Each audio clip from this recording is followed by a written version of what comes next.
Well, hey, it's me, Leo Laporte, coming up. Review of the most expensive earbuds I've ever purchased, and a little sidebar on Bluetooth codecs. And I'm Mikah, Sargent, and we answer a great question. Who exactly are VPNs for? Then it's Johnny Jet with some great tips for travelers this summer. It's all coming up next on Ask the Tech Guys. Podcasts you love. From people you trust. This is TWiT.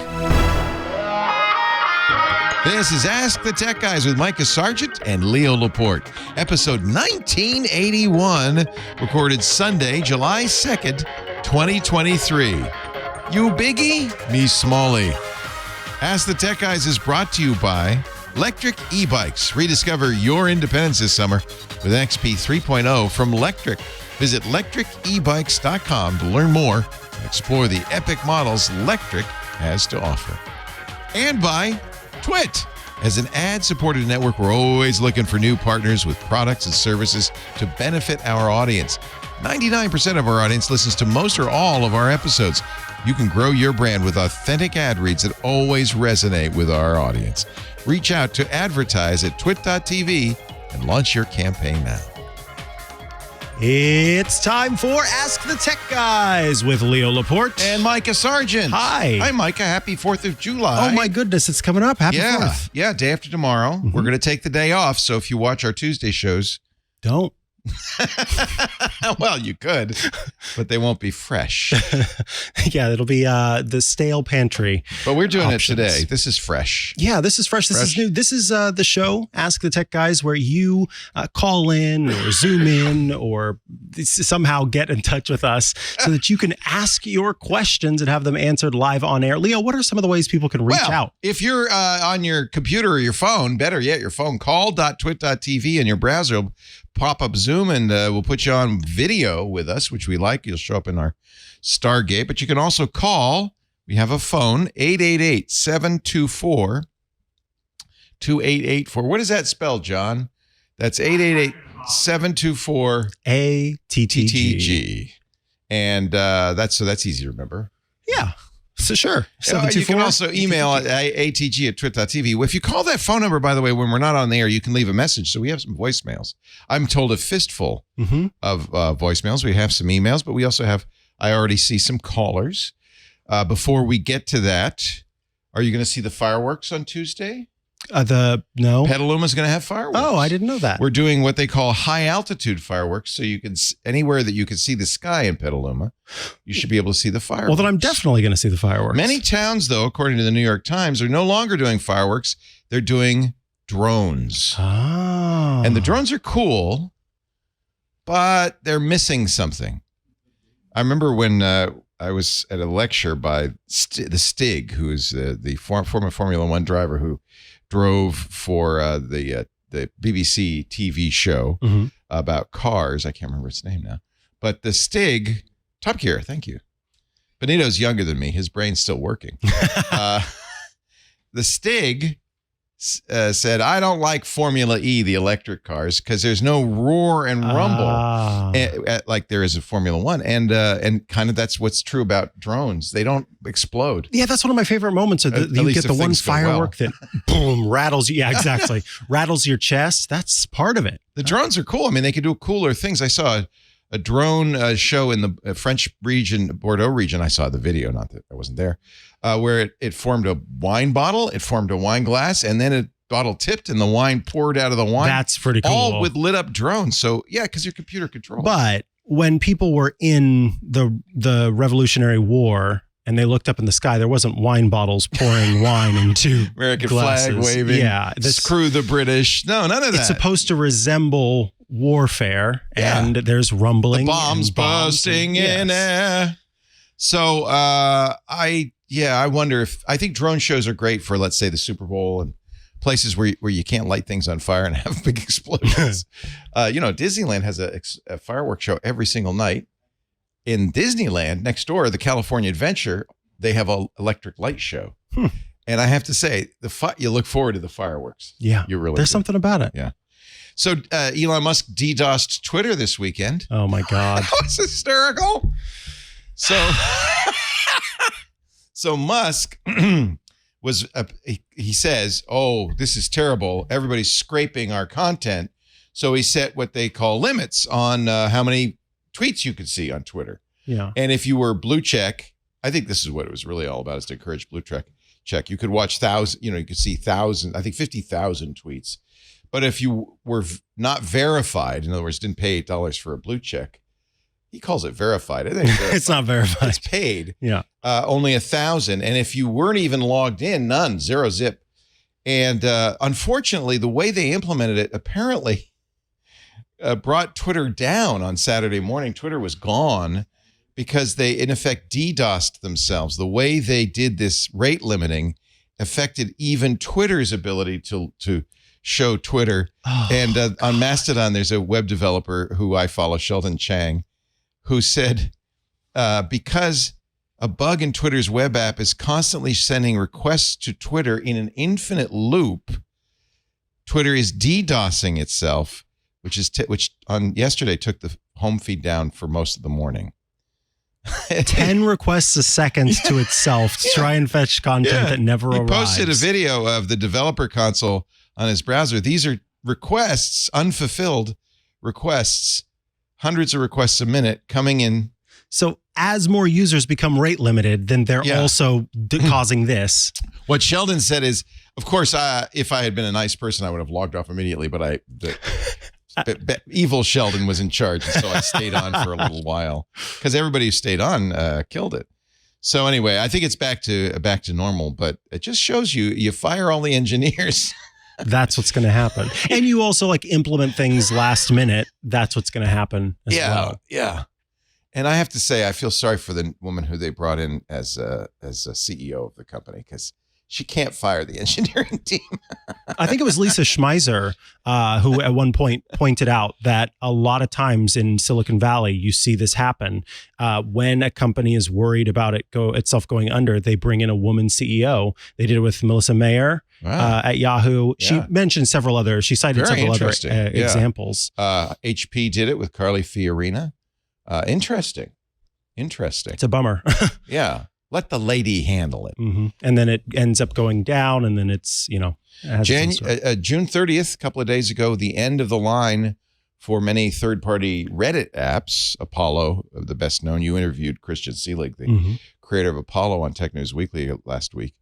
As Reddit started charging for access to its site. The same issue as Twitter, which is they don't like these AI large language models scraping data for their benefit, but not for the benefit of Twitter or Reddit. So Reddit's going to start charging for access, and many third-party, not all, but many third-party apps said we can't afford that. Yeah, I saw some of them did still. They figured out a deal with Reddit. Is still going. So, but the real issue, of course, is the then revolt by Reddit moderators who said, "Hey, wait a minute, this is a bridge too far."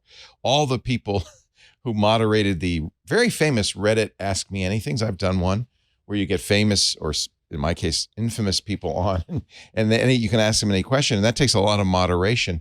All those people were doing it for free. They've all said, well, Reddit, if you want to keep doing those, you can hire somebody, but we ain't doing it for free anymore.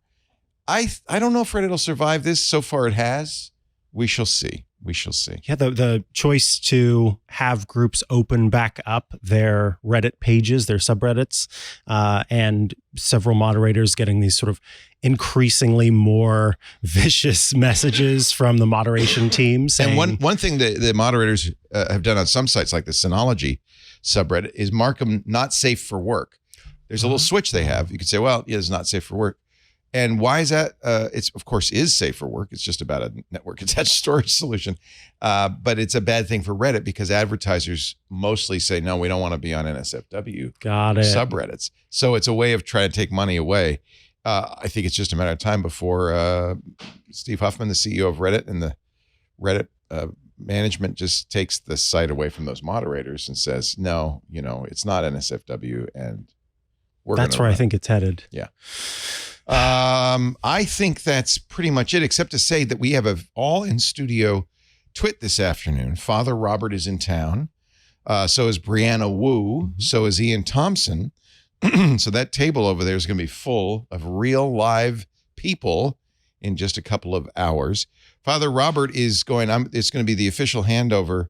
Remember the Flipper Zero, the hacking tool that I had, the multi-tool for hackers? Father Robert is going to take it over because he has, even though he's a Catholic priest, he apparently has a dark side. So I'm going to give it to my better angel. I haven't done anything since I got it, so it's good to him.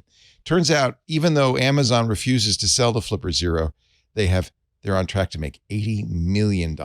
Wow. $80 million worth of sales since they came out earlier this year. That's pretty darn good. Coming up in just a little bit, we've got a visit from Johnny Jett, our travel guru. And I will tell you about a long journey I went on, but a journey in my own mind. I bought these very expensive, the Denon calls them their PerL, P-E-R-L, personal listening. And I said, well, let's go in for a penny and for a pound for the pros. These are earbuds that say they are going to shape the sound to your actual hearing automatically. But there's even more. The story is very interesting and has a lot to do with Bluetooth codecs and more. So a review of these PerL Pros plus a discussion of high quality wireless listening. Does it exist? Does it? But first, we should get to some calls. What do you say? Let's do it. Oh, and Scooter X says, like everybody else around here, hey, what's the status of your color e-ink project? Well, now Leo's coding in Perl, so it's going to be a while. No, I will do it. I have to pick up some Python to do it, and that's what's slowed me down a little bit, but I will. I will do it. I promise I will. Tokyo Tony has his hand up in our Zoom chat. Tokyo Tony, come on down and join us in the Stargate. He calls himself Tokyo Tony, even though he lives in Arizona. Hi, Tony. How you doing? From Arizona, yes? That's correct. Top of his head is from Arizona anyway. I prefer not to be on the video, actually. Oh, you don't have to be on video. Good. You're anonymous. Yeah.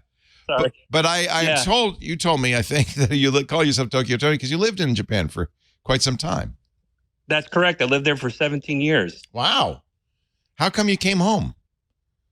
For work. My son was, he was getting into high school, and we actually lived after that Singapore for 10 years. Oh. So if you had a choice between 25. Tokyo and Singapore, which would you choose? Well, I would choose Singapore for living. It's just a lot safer. Tokyo is very cramped. It's nice to be there in your 20s or 30s, but for a family, Singapore, you can't beat it. Yeah.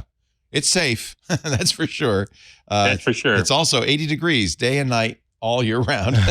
Yeah, there's no weather people there. It's the same. It's like Groundhog's Day. Yeah. Wow. I hear, though, the durians are very popular in Singapore, and the prices have plummeted of late. Have you ever had a durian? I've smelled them. That's all. That was enough, right? Yeah. I'm told they taste better than they smell, but, I don't blame you for standing. Couldn't get past it. What can we do for you, Tony?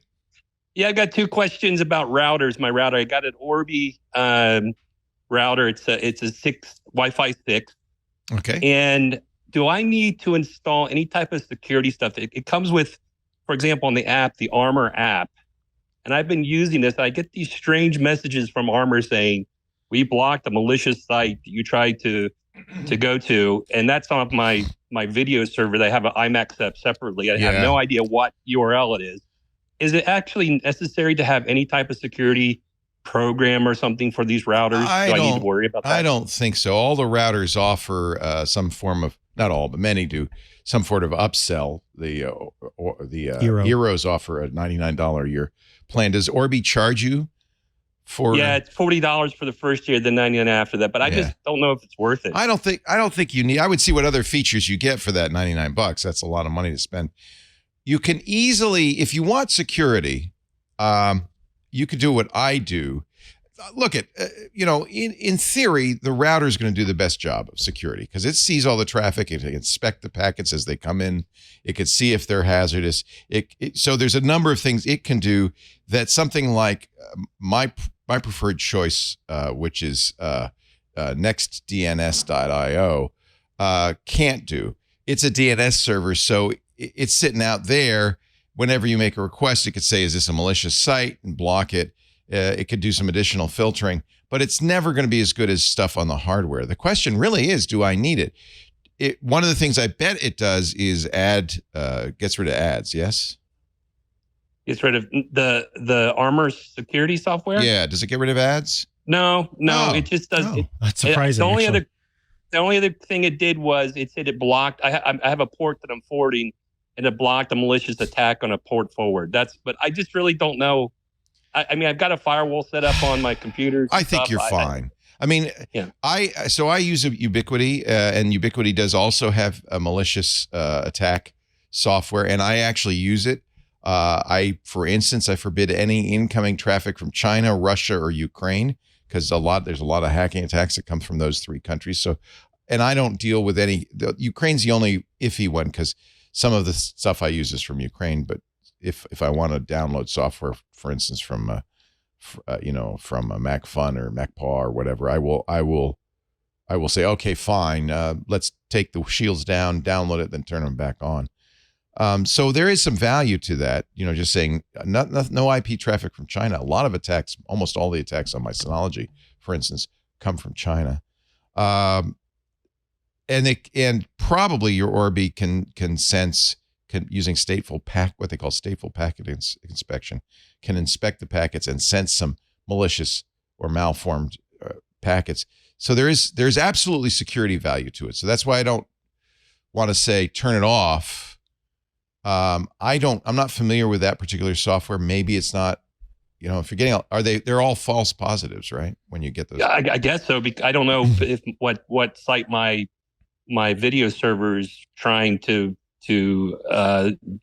request a URL for, because it doesn't specify in the warning what the URL is. It says unblock URL. I go, I don't know what URL you're trying to unblock. I've had that issue with Eero as well. That's this software is like black box. You don't know exactly what it's doing. And I've had issues just visiting normal sites because of it. So I've taken it down temporarily and been able to visit the site and then realized that it had just mistagged something. For a long time on the radio show, if somebody had problems with accessing a site, I'd say, tell me what security software you're running. Because very frequently it was security software doing it. And this is I guess the tension between security and complete free access. Security is going to lock you down somewhat, and sometimes you're going to get false positives. If you get a lot of them, then I think it's not good security software. And that's the question. Right. But on the other hand, that's a very valuable thing. My Ubiquity silently rejects malicious packets, malicious traffic. When I look at the log, there's a lot of it. I am not going to turn that off, but the Ubiquity does a very good job, and it does it silently. I don't have too much trouble getting to sites that I want to. I used to run NextDNS, and my wife complained that a lot of her sites wouldn't work. In fact, it's true, a lot of sign-up forms and so forth didn't. So I actually, for her, I disable it. I leave it on for me because I know what's going on. We had trouble with the PlayStation network because of NextDNS. Yeah. It was having trouble connecting and doing NextDNS is like a Pi-hole. That's that Raspberry Pi security software. I think. Right. Is there something I can use other than Armor? Can I actually? Is there something I can run on the router itself? Oh yeah, there's a lot of choices like the Firewalla, which a lot of people like. I think Stacy recommended that. Stacy Higginbotham on This Week in Google. The Firewalla is a bit of hardware, kind of a Raspberry Pi-like device that sits between your router and the outside world. They have 3 different levels of protection, as you can see.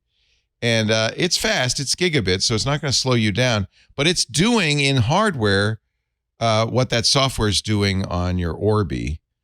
So that's an interesting alternative. There's a number of products like this, but you can see it's the fancy ones. I think $500. It's not cheap. So right. Yeah, $485. I'm just curious. Maybe it's not worth it. I just was thinking the basics of what the router should block and my fireworks on my Macs, firewalls on my Macs. It should be okay, right? Yeah, if you talk to, hardly anybody's using these, right? And so I think you're probably all right. I guess ultimately this conversation comes down to, and we always use this term and I don't like it, but your threat model. In other words, how threatened are you? If you're working for a 3-letter agency out of McLean, Virginia, well, then maybe you should run all the security software you can get your little hands on. But you're a normal citizen. You're not probably the target of a nation-state attack. Much more likely, like all the rest of us, all the attacks are kind of network-wide, kind of internet noise and that kind of thing. They're probably harmless as long as you do the right thing. You don't open attachments. You're careful about the links you click. I'm glad you have a firewall running on your systems. Yep. The one thing I would do sometimes on a Mac that people don't do, the firewalls on Windows and Mac are inbound only. It's not a bad idea to run something that looks at outbound traffic, because if somebody does get into your system, the next thing they do is they contact, home base. And so something like Little Snitch, which is not paid, and then there's a good one, I can't remember the name of it, from OB. I can't remember the name, but there's a good open source one. We've talked about it before. Mm-hmm. Objective Design does the Little Snitch, but I can't remember who does the free one. But there are little free programs you can run. I don't even run those. But if you're nervous, you can watch for outbound traffic. Lulu, thank you very much, Doug M. It's called Lulu, Lulu, and it's open source and it's free, and it impinges a little. We've talked in the past about, Steve always said, and Steve Gibson, our host of Security Now, always says, you should run no script until you do, and then you go, well, I can't even use the internet. It's blocking all JavaScript. Yeah, I'm safe, but I can't run any JavaScript. Objective-C.org. It's a little pun on Objective-C, the language. Lulu, Objective-C.org. And I've used this. This is not very intrusive. It ended up annoying me a little bit. It might annoy you a little bit. Did you run it for a while? Okay. Yeah. I just didn't end up I think for you and I, we do a lot more stuff, but we just don't need all of this stuff. We are to some degree targets too. Mm-hmm. So our threat model is different than your threat model. I think you're fine, Tony. Okay. I think you can I have a very quick, very simple second question. Should I turn on IPv6? Is there any benefit to do that? No. Okay. I mean, theoretically, there's a benefit. In theory. For a while. Is there harm in turning it on, I guess? Yes. Okay. What's the harm? Well, there are a lot of sites that don't support it. I mean, there's just issues with it that just because it's better in theory. So this goes back to Vint Cerf and others, one of the fathers of the internet, saying, we're going to run out of IP addresses. And Steve Gibson has covered this in the past. For a while, IPv4, which is the one you're all used to, 128.1.6.0, a dotted quad. But that runs out of addresses fairly quickly. And we were afraid, everybody was afraid, that we were going to run out of internet addresses because it's such a small number. Nobody anticipated that the entire world would be on the internet. But guess what happened? A couple of things happened. One, your router only uses one internet address. All that stuff behind the router has its own private address. So most people are only using one. And then there is also ISP level NAT, which is helping even more. So it turns out the sky might have been falling, but we're temporarily holding it up. And IPv6 implementation is rolled out slowly, and there are issues with it.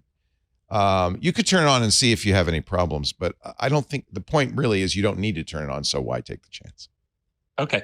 Eventually, at some point, the IPv6 is the metric system.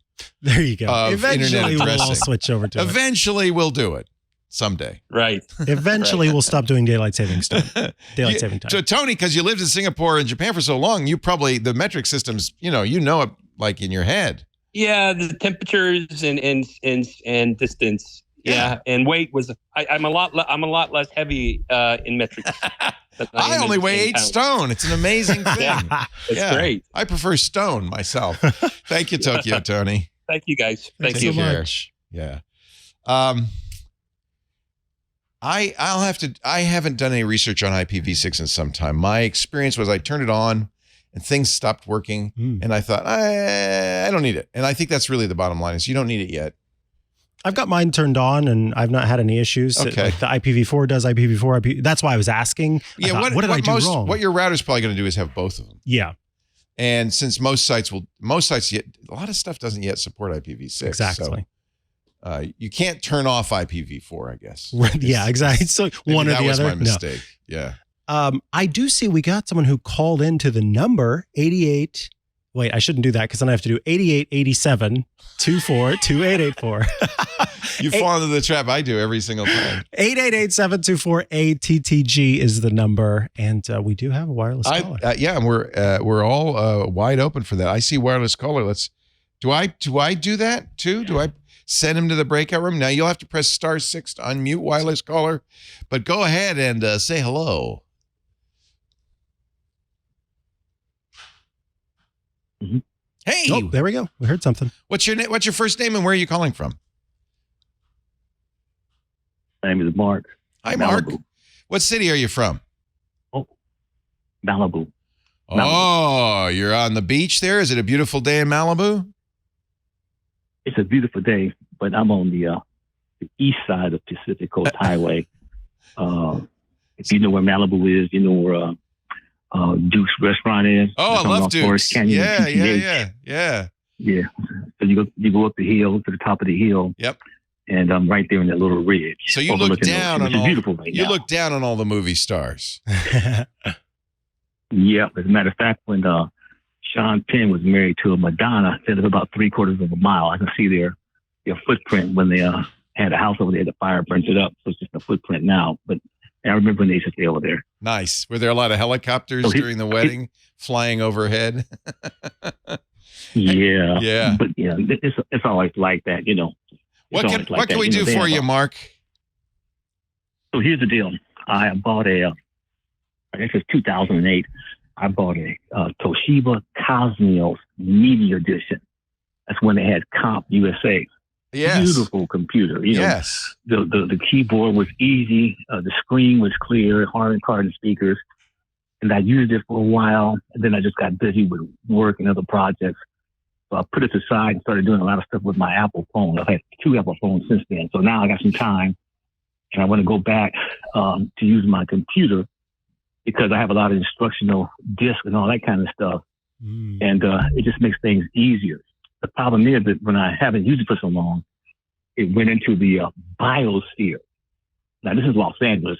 There's companies, there's stores here that can, get it back or remediate it because I want to go back to start using it. And then, so when it booted up, it went into BIOS setup. Did it say I can't see the hard drives? I think that's probably what happened.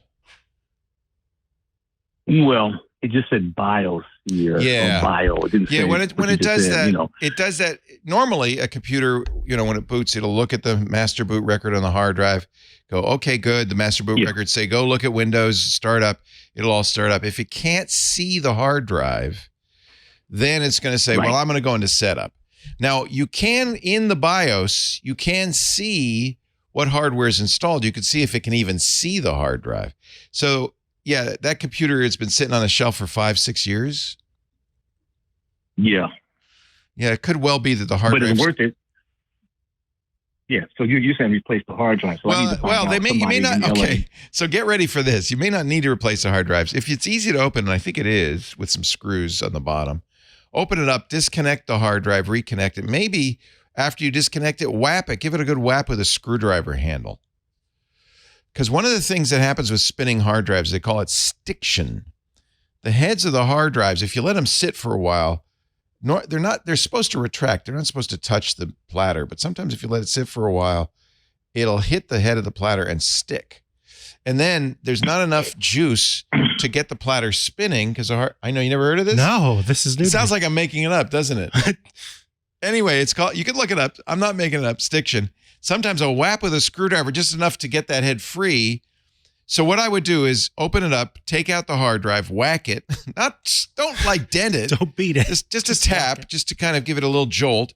Put it back in and try again. It may be either that the connection got loose or, somehow corroded. So look and see if it's rusted and so forth. Make sure the battery isn't swollen and there's nothing leaking out of it. Sometimes that can happen.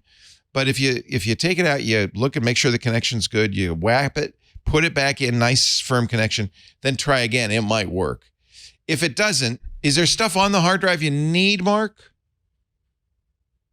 Well, here's the thing. If it's not there, if they have to put another hard drive in, that would be okay because I have enough stuff where I can. So you could put another hard drive in. But I want to. Yeah, so that's what I want. So what it is, and what I've heard that Toshiba has been sold several years ago, so somebody else owns it. They don't make laptops. And then, you go to, and so then there's you go one to some other of these places like, thing that the chat room, Scooter X is bringing up in the chat room. There was a problem in the mid 2010s, 2014, 15, with capacitors leaking. And it is possible, Scooter X is saying, that the capacitor in the power supply has failed and the power supply is not coming on. I don't think that may or may not be the case. You're seeing a screen, right? And you're seeing stuff on the screen, right? Well, no, the only thing I'm seeing is all black, but I get the little text, bio at the top and that kind of stuff. Does it say press F12 or anything like that? Does it give you any? Yeah, that kind of stuff. Yeah. So I think the power supply is working. It may not have enough juice to spin up that drive, but I think you're probably okay. What I would do is take out the drive and see what it is. It's probably a 2.5-inch laptop drive. It's got a special connector, and it looks like a credit card size drive, a little thicker, obviously. If it's one of those, you can get an SSD to replace it. You're gonna have a solid state drive. That would be a big replacement. It would fix a lot of the problems. No, it's worth it. Yeah. No. So what it is, if you can refer me to one or two places, even if you guys have an outlet I could go to, because it's worth it to me to get it back up and moving, so to speak. Mike has found a site. Because I don't. Yeah, so basically you're asking our advice on where you can find a hard drive to replace, or are you asking for a place you can go where they will do it for you? Which of the two?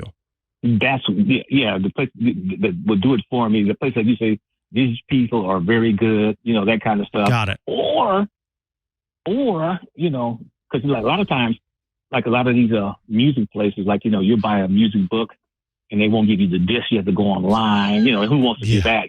Yeah. So if you have like a up-to-date audio visual media center computer, which I don't even think they make anymore, but really somebody here in the LA area, these guys can take care of that. Here's the big problem. I don't think you want to put a lot of money into this thing. It's a Pentium M, so it's really slow. It's really old. It's somewhat out of date at this point. And you could bring it to Best Buy, and get the I want to call them the Goon Squad. Get the Geek Squad. I went there. What'd the Goon Squad say? And they couldn't do it. They said no. They said they couldn't do it. Yeah, they go for the stuff that's like the last 2 or 3 years. They go for they're not really dedicated to that. They see a cheapskate coming a mile away. They say, I don't want to deal with Mark. That's what it is. He's trying to get an old computer up and running. I think you could probably do it yourself. Yeah, I'm thinking you could do it. So I have faith in you, Mark. All you need is a screwdriver. Pretty much just a screwdriver. Yeah, the Cosmio it's literally the hard drive has its own little area on the bottom of your laptop. So you can just get at it. You just get at it. We will include in our links in the show notes, which you can find at twit.tv/ATG. The page, and it has a walkthrough set of steps. It's got photographs and everything. And essentially you would just get a new hard drive, and you can buy that in almost any place. If you get it at Best Buy, or you order it on Amazon, or any of these places. There's some other issues though. Your CMOS battery may be dead. I was wondering about the CMOS battery. We could put a link in the show notes for you to get a new one of those. They're about $1, $2. In a laptop, we got to have a place in we gotta have a place. I don't know of places in Malibu. I really don't. That's the problem. I don't. I'm just. No. I know Dukes. My car goes all over. So. Okay, I know Dukes. Oh, okay. But we're up here in Northern California, and we're not. I'm afraid experts in repair places in Southern California. If the Geek Squad won't handle it, one of the reasons the chat room's telling me one of the reasons they don't like to handle dead lithium-ion batteries, because sometimes charging them up causes problems. And so they're nervous about that as well.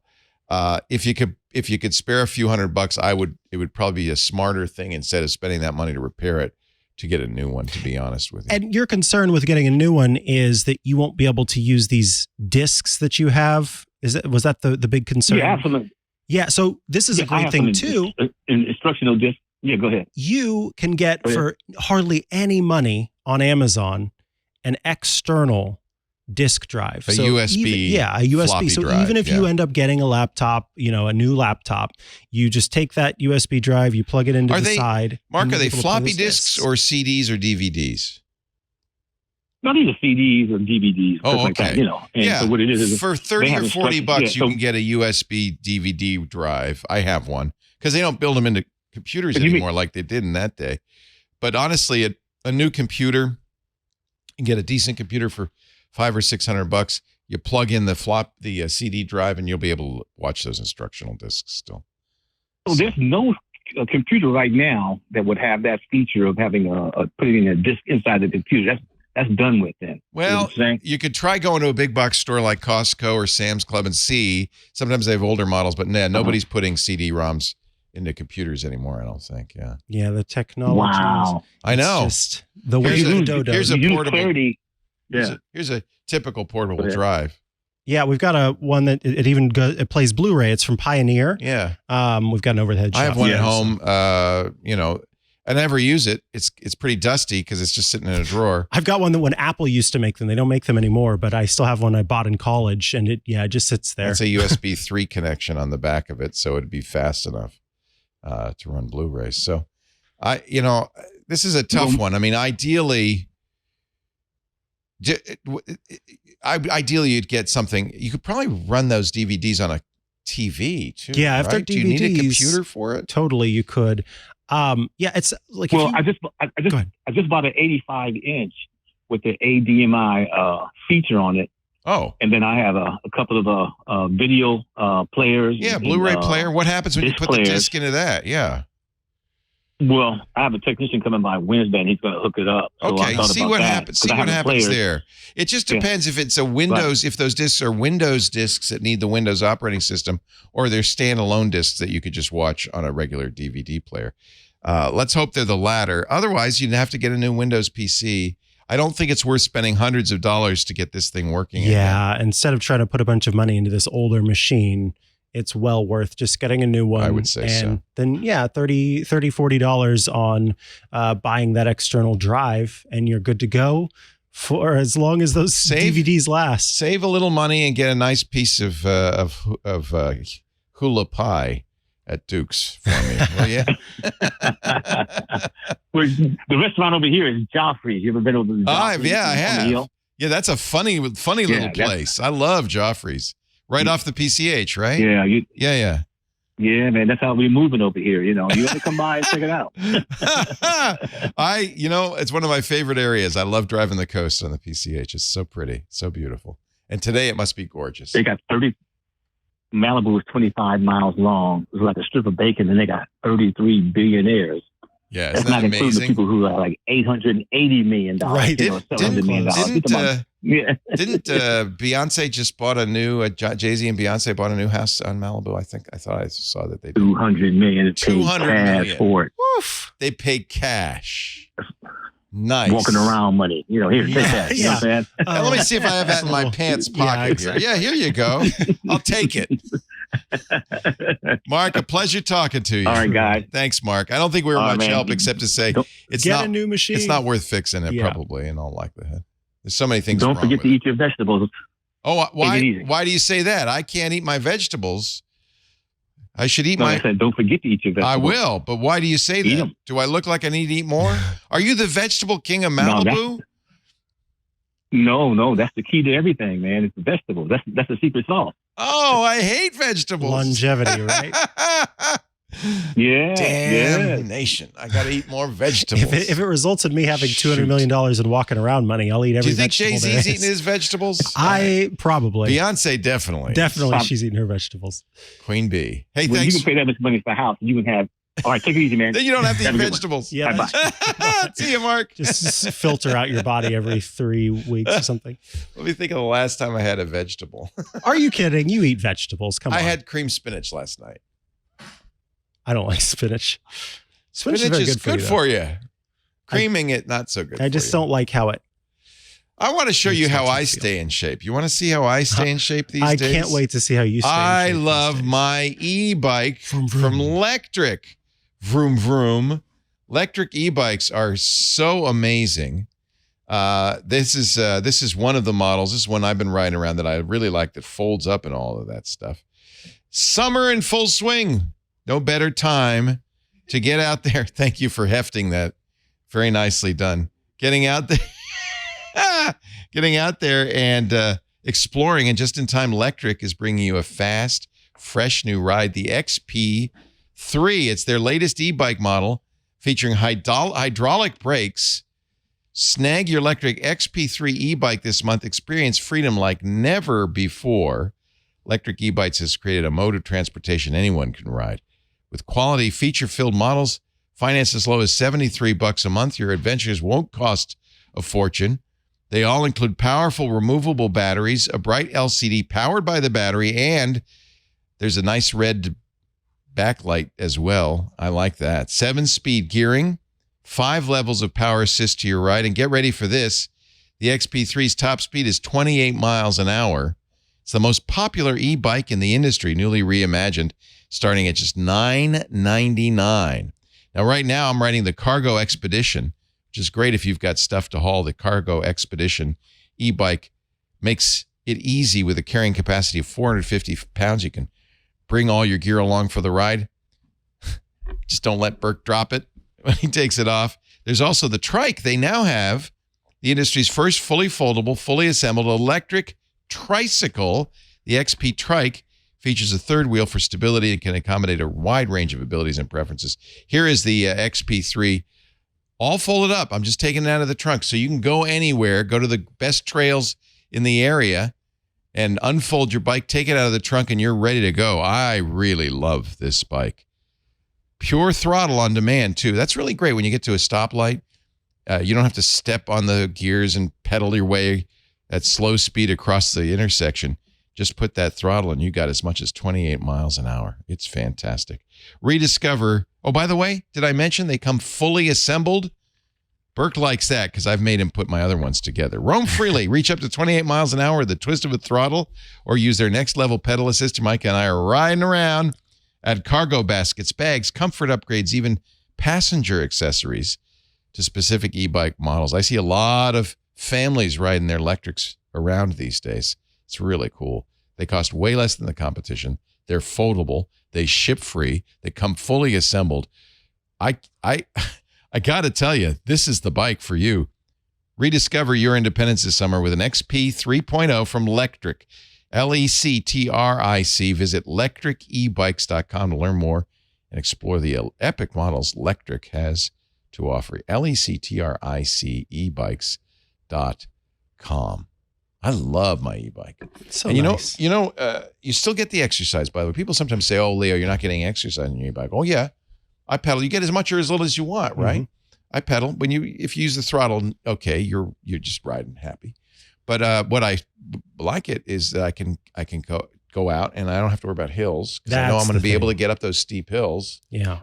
It's so embarrassing. Lisa goes up the hills and I have to get off and walk. So now we both have electric e-bikes in there. Great. Lectricebikes.com.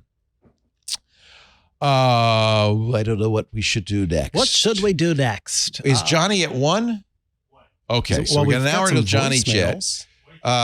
We have some voicemails. Let's do a voicemail. Hi, my name is Winston. I'm calling from Boston, Massachusetts. Hey, Winston. And I wanted to ask a question about VPNs. Who are they actually for? Are they for corporate users or the average home computer user? Someone who just uses a computer for watching movies at home or gaming or things like that. I really don't understand who the VPN is for. Can you explain that? Thanks. Yes.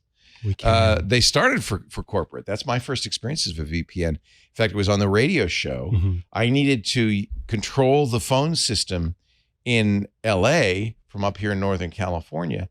So they sent me this Cisco program that I put on my computer. It let me log into the corporate network in LA securely. And that was the whole point of a VPN, virtual private network, is I'm joining the corporate network securely over the internet. And it encrypted my traffic and I was able to run the phone system and all that.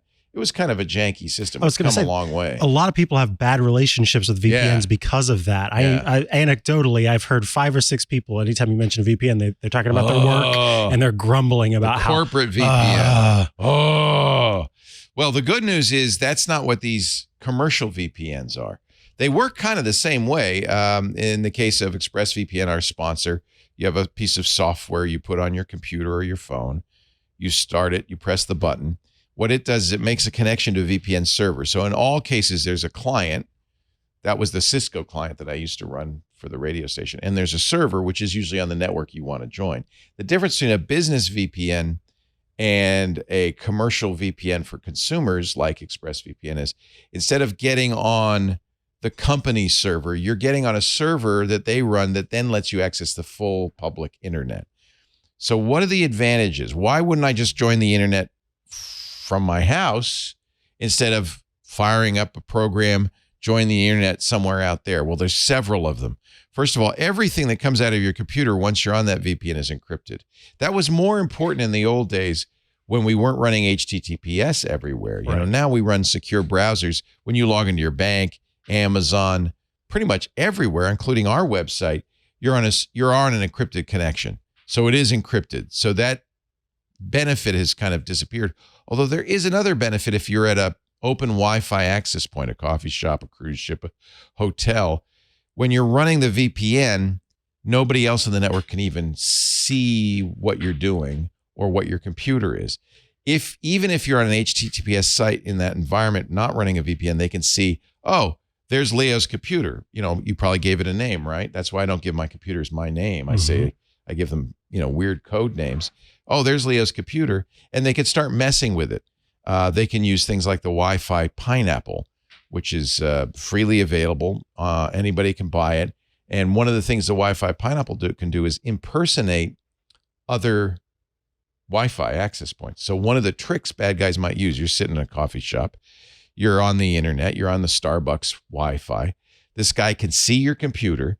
He can even query your computer, find out what Wi-Fi access points your computer knows about, and then say, oh, there's his home access point. It says Leo's home access point. Let me turn that sound off so you don't hear. Here's Leo's home access point, and he can pretend it is that. Now, my computer is going to say, hey, I know I'm on the Starbucks Wi-Fi, but look, we're home. Honey, we're home. And that's a stronger connection.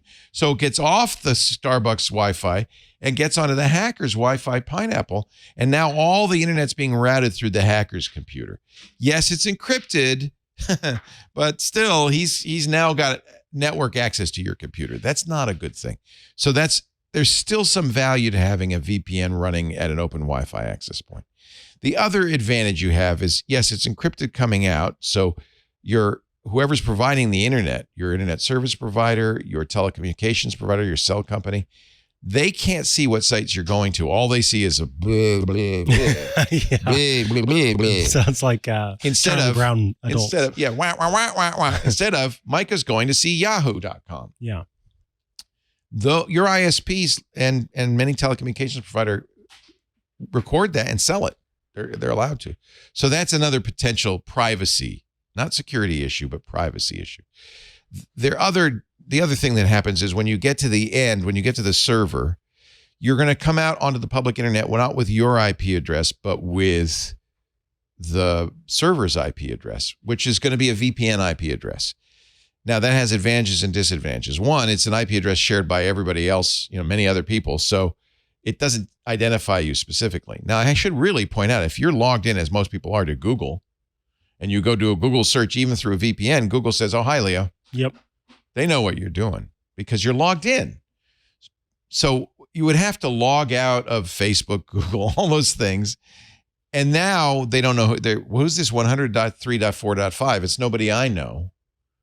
So you're anonymous at that point. So if you run true anonymity, remember that you're often giving up that anonymity by just logging into Google or Facebook or whoever else. So that's important to remember. But if you have no connections to any of those servers, when you get on the internet, all they see is the IP address from the VPN. So that's privacy. That also has an advantage because, if you want to watch video, TV in a country where there are or country restrictions, you could pretend you're in that country. You could say, well, I'm in England today. That's where the VPN server's running, or I'm in Germany today. And so sometimes, not always, that gets you around it. BBC iPlayer is a really classic example. BBC says, look, we only want our content available to people who pay the license fees in England. So they're really aggressive about pursuing VPN access. But the only way they know I've asked around, how do they know you're on a VPN? The only way they know you're on a VPN is by the IP address, the VPN's IP address. So that's why those addresses could be a disadvantage, because they go, oh yeah, we know 100.1.1.1. That's ExpressVPN. We're not going to let you in. A VPN service will rotate those, will buy new addresses. So some work better than others. I have a friend who would watch an Australian show pretty regularly. Yeah. And my friend would have to watch it at the beginning of the month. And then about 7 or 8 days in, then the system would catch on. You'd have to wait until the next month to start watching again when it left off. Yeah, that makes perfect sense. So I think those are the benefits. And I think there are some genuine benefits. Do I run a VPN all the time? No, because there are disadvantages. It will slow you down. You're going through other people's servers. Sometimes not a lot. Depends on how good a VPN you have. Some people say, well, I'm just going to run my own VPN out of my house. But that eliminates everything but the security benefit. Exactly, because the IP is going to be your IP. It's your IP address, but you still have the security benefit. So to your original question of who's it for, honestly, a VPN can be for everyone. It depends on your use case. So if your use case is like my friend who wants to watch Australian content while in the US, that's a good use case. That's a good use case. Yeah. If you are trying to, if you end up, you're a writer to the stars, and you regularly go to coffee shops, and you're worried about your mortal enemy stealing the work that you're doing, then it wouldn't be a bad idea to be running a VPN while you're at the coffee shop. Again with the threat model. And what's your security posture, Leo? Well, it's not very good. Let's sit up more. And then I know, right? Posture check. So, it used to be you had to have one because of this coffee shop attack, and people, I remember being on a cruise ship, and Randall Schwartz, who was a famous Pearl guy, but also liked to hack around. We'd get on the cruise ship. It was for a geek cruise, and Randall would sidle up to you with a piece of paper. He'd say, "Is that your email password?" And I'd say, "Yeah." He said, "Well, you're sending it through the clear on the ship because you're not using a VPN." Wow. Oh, nowadays, Gmail, Fastmail, all the good providers are encrypted. So he couldn't do that anymore. But when he did that, that was a real eye-opener. That was like, oh, you're sending these passwords in the clear. So we needed VPNs a lot more before secure HTTP became widespread. Credit Google for that, by the way. They really lobbied to get HTTPS everywhere. Yeah. So there's the answer. That's a good question. Yeah, really good question. Yeah, and again, it depends on your threat model, your situation, your security posture, and how much you like to watch Australian TV. Can I show you these? I have a little story. I'd love to hear about I want to this. get more Mikah in the show, so you can answer the next 5 calls. But, okay. But I want to, because there's a story that goes with this. So I got a email. I shouldn't respond to these, but I fall for this stuff all the time, from Denon, which is a well-known stereo company. In fact, I have Denon receivers throughout the house. So I paid attention, and they said, we've got these new super good earbuds, the PerLs.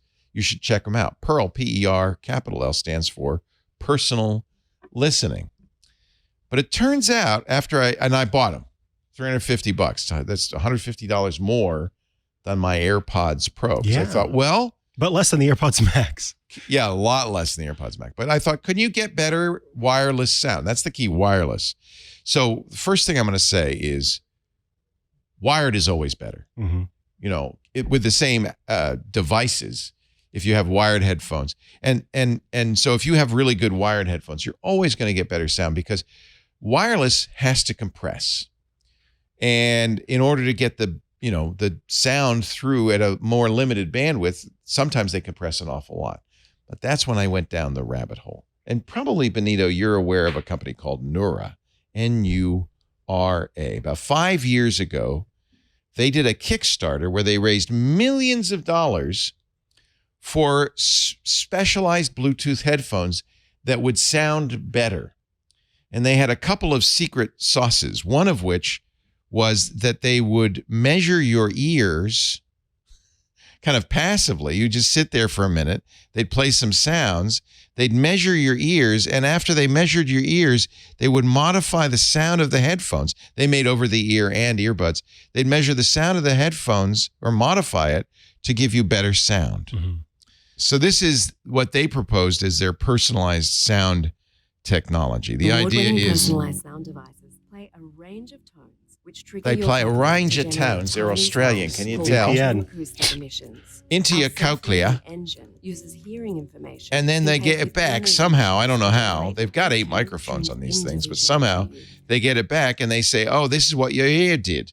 Now, it works pretty well, I got to say. I think I've seen that video before. Have As you? I'm looking at the reactions, yeah, I probably went to this page and Yeah. thought about backing it. I did think about backing it, but then Denon bought this company. Actually, their parent company, Denon's parent company, Massimo, bought it a few months, or maybe a year ago. And within a few months of buying it, they released these.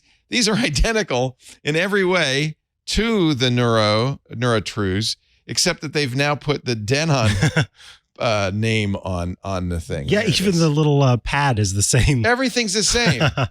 So I thought, well, I didn't get it in the first place. Let me talk about why you might want this. One is that technology, which they've rebranded Massimo, the parent company's automatic sensing technology. So that is kind of fun. In fact, I'll show you on my phone. I could show you my.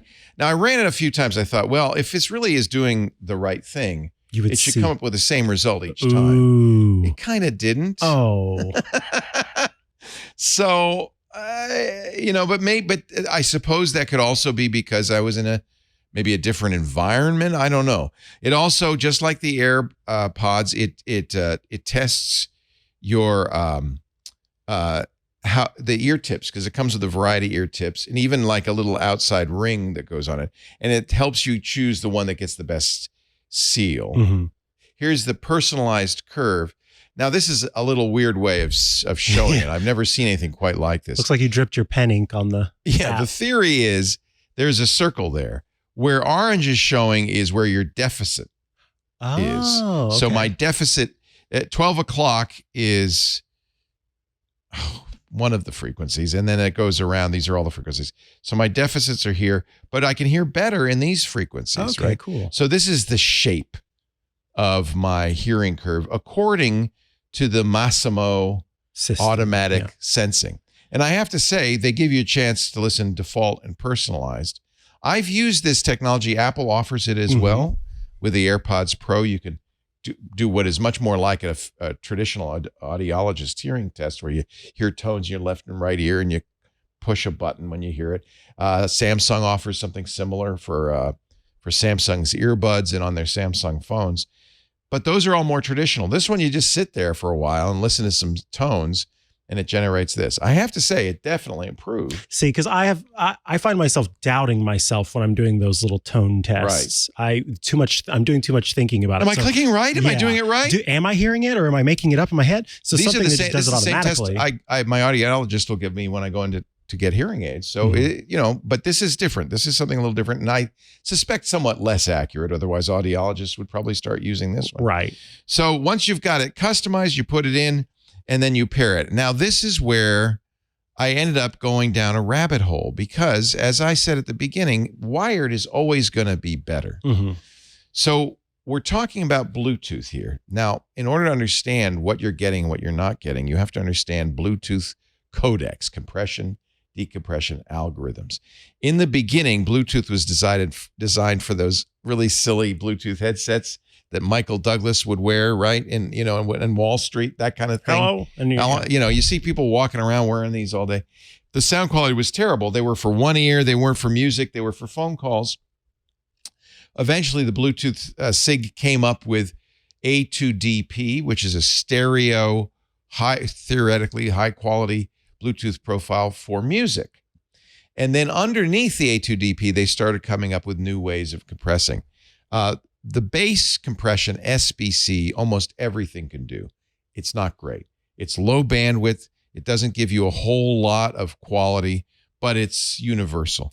Apple sorry, just to clarify. I can't hear you. I've got potatoes in my ear. Go ahead. Is SBC that came after they started doing music, It's part right? of the A2TP, So A2DP it was spec. still better than what originally It was better first than came. headset, Got yes. it. That was my question. Okay. Yeah, it was musical. And in fact, a lot of times you're listening to SBC when you pair Oh, in your car in a variety of different places. It's kind of the de facto that everybody uses. got it. Apple decided to go their own way. So all the most recent Apple stuff uses AAC, which is the same encoding that they use for the music when you listen to it. And in fact, they say it's AAC 256 kilobit, which is pretty good. Not CD quality, but pretty good. But that's the only choice you have. Sony has their LDAC compression. Also, they claim nearly lossless, very good. But the Bluetooth folks also created their own standard. Now you see why it's a rabbit hole. Wow. Yeah. Called aptX. And I've you've heard probably that been one. hearing about aptX, right? aptX has a number of different codecs, different ways of doing it. And the latest one, which is aptX lossless, it was SBC. Oh, by the way, there was also MPEG-2, MP3, Apple's AAC. There was high efficiency AAC. Because I should mention, one of the problems is you don't want a codec that takes a lot of energy either to encode on the phone side or to decode on the earbud side, because battery is at a premium, right? So you got to balance audio quality, bandwidth, and how much computation you have to do. So all of these are ways to kind of balance all three of them. There's also A-Track. I think that's a Sony thing. But let's talk about aptX, because aptX is not specific to anybody in general. There's aptX HD, which they claim, you're going to see this claim a lot in all these Bluetooth codecs, to be near lossless. No. There's aptX Adaptive, which changes the encoding depending on the music. Oh. So if it's complex music, it says, well, you're going to need more bits. We're going to need more bits. And we're going to do more computation. But then when the music is less complex, it will go down using less battery and less bandwidth. So if you're doing a phone call, it probably doesn't need all of that extra. Yeah, Got absolutely. it. That's interesting. So there's all these modifications. There are newer aptXs now, and that's what intrigued me about this. There is something called aptX lossless, which the aptX folks claim is as good as a CD. It is not nearly lossless. They say we are not compressing. Now, it is 1.1 to 1.2 megabits a second. Mm-hmm. So that's a lot of bandwidth going between your earbuds and the phone. But there's a second problem with aptX lossless. It was announced in 2021. No one supports it. I've been looking. Dang. Actually, that's not true. The Asus ROG phones do. Some of the Zen phones do. A number of weird Chinese phones like the Xiaomi that you can't get support aptX lossless. I don't own anything that supports aptX lossless. So in theory, these earbuds are capable of better sound than I can get. Wow. Now, they work fine with an iPhone, with a Samsung, with a Pixel, all of which can do some variation of A2DP, AAC, or LDAC, or and these supports every codec under the sun. Will it tell you which one it's using? It will tell you if you look. I ended up buying something. Creative offers for under $50. This is the weirdest little thing. It's a little dongle. It's a Bluetooth dongle, the BTW4, and you can plug this into anything that has a Type-C connector. So even though for instance, your laptop has, a variety of Bluetooth codecs, might even have, if it's an Apple laptop, it has pretty good AAC. You can plug this in. It's got a little button you can press on it, and it will let you go all the way up to aptX Adaptive, which is, 279 to 420 kilobits. It's about half the bandwidth of aptX lossless. So still not lossless. It's still not lossless. Now, I have played with this, and it sounds pretty damn good. Yeah. So now that you understand the codecs, it will be helpful to understand that, because now you understand why, if you have an iPhone, you don't care about aptX. You don't care about lossless unless you're willing to go out and buy this little dongle and plug it into your iPhone or your laptop. I don't know if it works with an iPhone. It does work with Macs and PCs. If you have a PC that doesn't have Bluetooth, this is actually a nice way to add Bluetooth and pretty good quality. By the way, you might notice there's a couple of other things that it comes with. One is a microphone, because this is intended also to be plugged into PS4 or PS5 controllers or Nintendo Switch controllers to give you Bluetooth headphones, which is kind of cool. This is just an adapter for the Type-C to Type-A. But so now you have a microphone so you can talk to your gaming buddies, and you have the aptX adaptive anyway, the better quality aptX among others. So getting back to the Denons, this is the PerL Pro. So probably all that you really care about is the sound quality. But I have to point out, you're not going to hear the sound quality unless you have a device that's taking advantage of it. Mm-hmm. Do these sound better on an iPhone than the AirPods Pro? That's the first question I had to ask. Yes. Okay. So the hardware itself is better. It's better sounding hardware. It also has a feature which some people will like and some people won't like, called immersion mode, which is really just bass boost. Got it. If you like bass, this has incredible bass. This is the best bass I've heard on any wireless earbuds anywhere. You can turn it up even louder. If you don't like bass, the good news is you can turn it down and it can sound more normal. The zero mode is heavy bass, kind of similar to the Beats. The high ends are excellent, very clear. The definition is good. The sound stage is good. But there's one thing the Earbuds do, the AirPod Pros do, that the Denons do not do. Spatial. Oh. The AirPods are using... Oh, I'm sorry. I heard music, and that's because I have these in. Are you playing music now, Benita?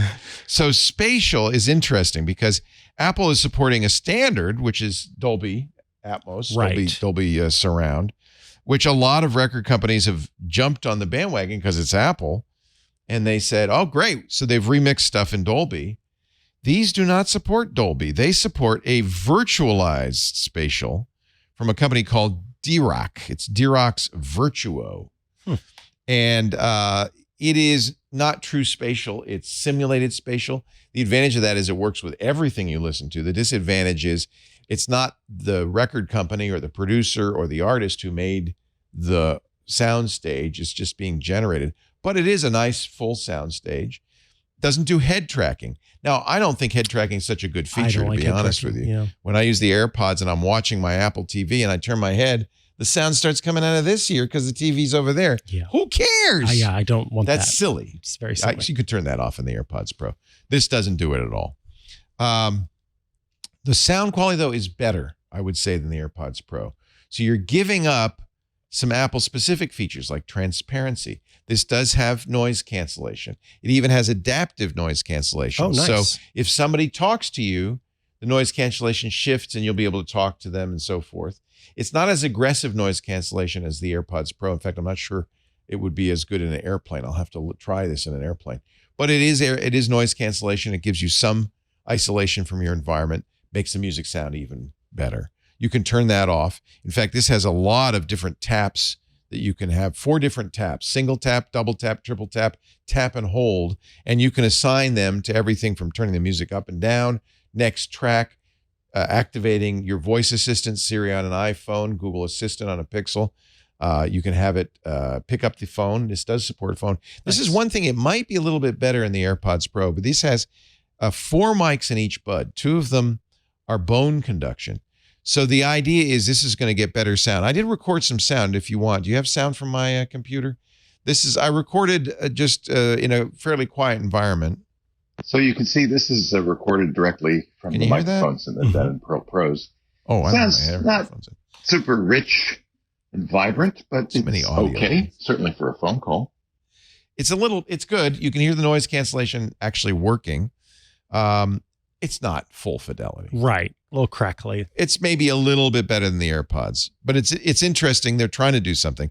The one place where it's really better is a variety of Bluetooth connections, including Bluetooth lossless, aptX lossless, if you can find anything that plays it. In theory, that should sound a lot better than anything else out there.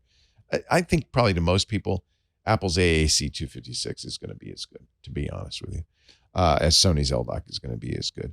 It does have a better battery life, 8 hours on the earbuds and then 32 hours on the case. So you basically can go forever. It's Type-C charging. Apple's rumored to be going to Type-C charging on the next generation AirPods, but right now it's Lightning. So I like it that it's Type-C charging. Will the battery life drop if you're using that better codec? That's a good question.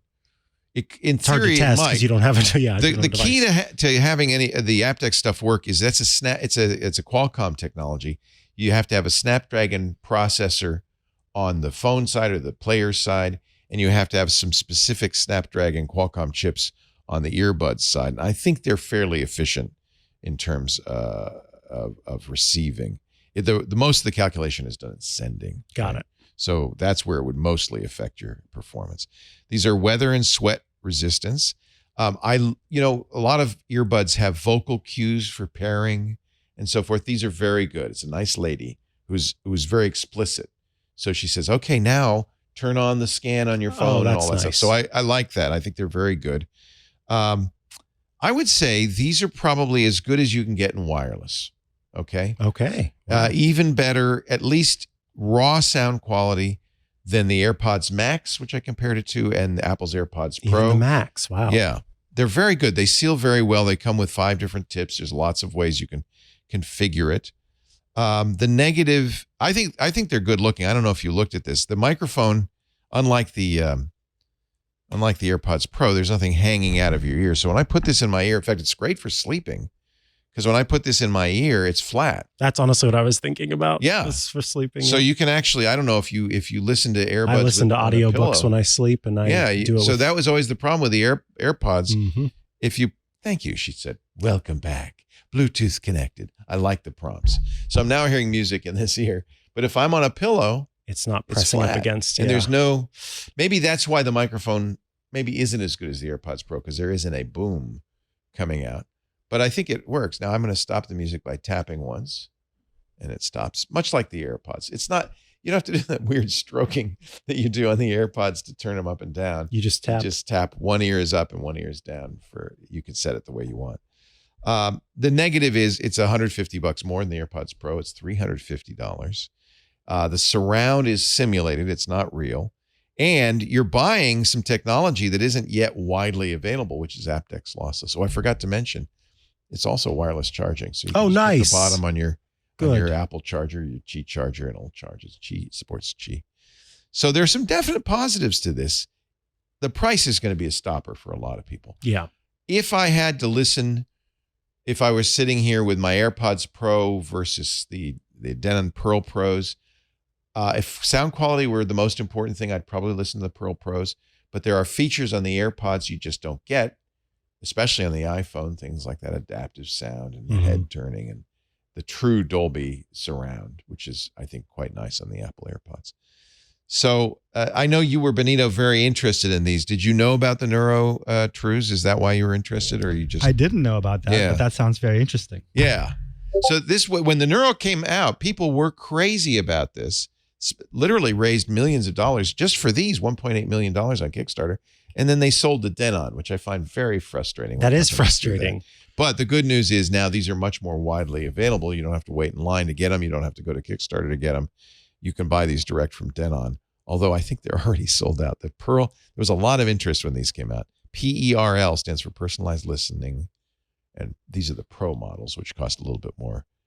In fact, I think it's probably worth getting the Pros. So way too much information. Poorly presented. Why do we think, though, that it takes so long? It seems to take longer for people to hop on the audio improvement train these days. Yeah. Is it because we're just all Apple doesn't want to do it because it's Qualcomm, right? And Apple doesn't want to be tied to Qualcomm. So Apple's going its own way. Samsung doesn't want to do it because it does use Qualcomm chips in many of its phones, Exynos, its own chip, and others. I think it also doesn't want to be too tight. Because then that's one more Qualcomm Sony, of course, has their own thing that they do. So it's a weird space. And I think there are people who don't like aptX, maybe because it's Qualcomm, maybe because they think it doesn't quite sound as good. I can tell you, using aptX Adaptive, which is the best I could get on these with the current devices that I have, including this cute little dongle from formerly Creative Labs. It's the same people. It's the Sound Blaster people. It sounds better. It sounds very good to me. It's richer. It's fuller music. The definition is better. The high end's very crisp and clear. The bass is remarkable. I think that's more the physics of the device than it is the actual drivers. I think they put a lot of energy and effort into designing the best possible wireless earbuds. Wireless being the gating factor. And I think they've done a very good job. So if you have a aptX device to play, that would certainly be a reason to look at this, especially if sometime down the road you get aptX lossless.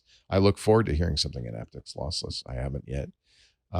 Maybe a Asus Zenfone 9 or the ROG. If you've got one of those phones, this might be the right earbud for you. Okay. Very cool. Boy, that was a long way to nothing. I disagree. I found it very interesting. Well, that was the funny thing. I just thought, well, I'm going to buy these earbuds and try them out. Instead, I had this rat hole that I had to we go learned down all about Bluetooth codecs. Yeah. How there's so many more than I realized. It's very complicated out there in the wireless world. Which is why you kind of have to admire Apple, which has said, no, we're just going to do AAC. Yeah. We know AAC. Everybody's using AAC. Already if you're on the Apple platform, Apple's really simplified things quite a bit. But I have to say, Apple's not famous for sound quality, and I don't think any of the Apple devices, the AirPods Pro or the AirPods Max, are great headphones. Right. Best headphones, wired. Period. Absolutely. No matter what. Period. Yeah. Shall we take a call? What do you want to do? Why not? We've got some folks who've called in since we started. I kept them waiting. Shall we go to the phones? Let's go to the phones. Let's go to the phones. Wireless caller. Press *6 to unmute. You are on the air with Ask the Tech Guys. Mikah and Leo. Michael, Leah. Something nice like that. to talk to you. That's nice. What's your first name and what city? Tom in Orange. Hi, Tom. Welcome. Thank you. What can we do for you? Here's my question. Yes, sir. I have a rather new Denon receiver that has Dolby Atmos, obviously. I cannot play Dolby Atmos music from my iPhone when I use Amazon Music, even though the songs are encoded in Dolby Atmos. I believe I've got all the switches set to the proper positions. It's premium Amazon subscription. How are you connecting your iPhone to your receiver? Mm-hmm. I tried to run a Lightning connector to an adapter, an HDMI adapter, and then I ran an HDMI cable to an input on the back of the Denon. So I'm going to guess that what's not getting passed along that connection is the Atmos encoding. Yeah. That the iPhone comes up stereo. Yeah, you're only getting stereo. The iPhone is, and this is where Apple is not going to probably let you get into the guts of this, but I'm betting you the iPhone's looking at the connection and saying, yeah, that's a stereo. So we're going to send you left and right and forget the Atmos. Atmos encoding, all that Dolby encoding is an additional level on top of the sound. And it has to know that there's a Dolby decoder on the other end of it or the sound won't play. So I'm trying to think what would be the best way to connect. So Scooter X has posted in the chat from a Dolby forum or rather from the Dolby support site. And it says that Dolby Atmos on Amazon Music, it just doesn't work on anything other than headphones. Yeah. You can only listen to it through the headphones. So this seems to be a limitation of Amazon Music, which is unfortunate.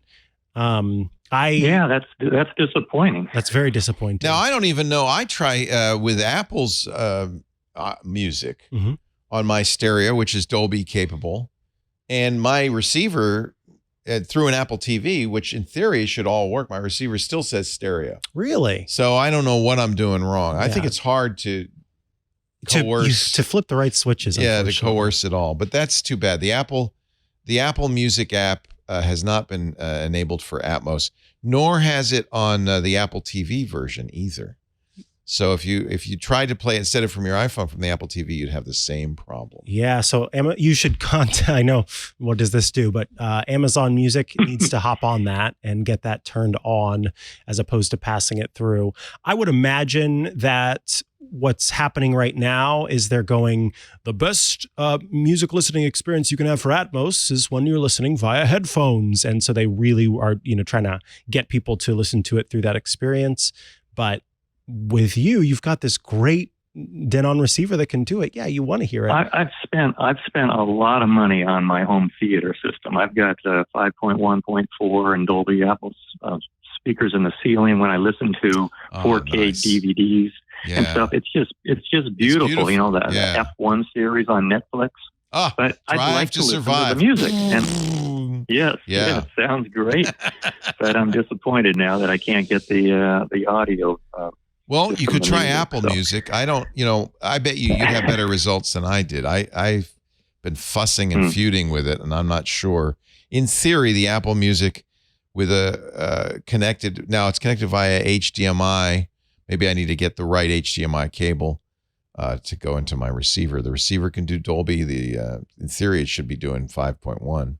I don't have Atmos like you do. You've got the speakers in the ceiling. That's awesome. Wow, I'm even seeing that Tidal doesn't. Very few people have enabled that. Yeah, that's why Apple Music is probably your best bet. And then you'd be able to hear Apple Music spatial. Yeah. But because you could it'd be over the HDMI connection directly. There's no adapters involved with anything. Yeah, if you haven't used up that free trial of Apple Music, that's the thing to do. Try the free trial. Give it a go, and then you'd at least get to hear what that sounds like. I have what you do, which is the Amazon HD music, and that's high res music, which is nice, but it's stereo only.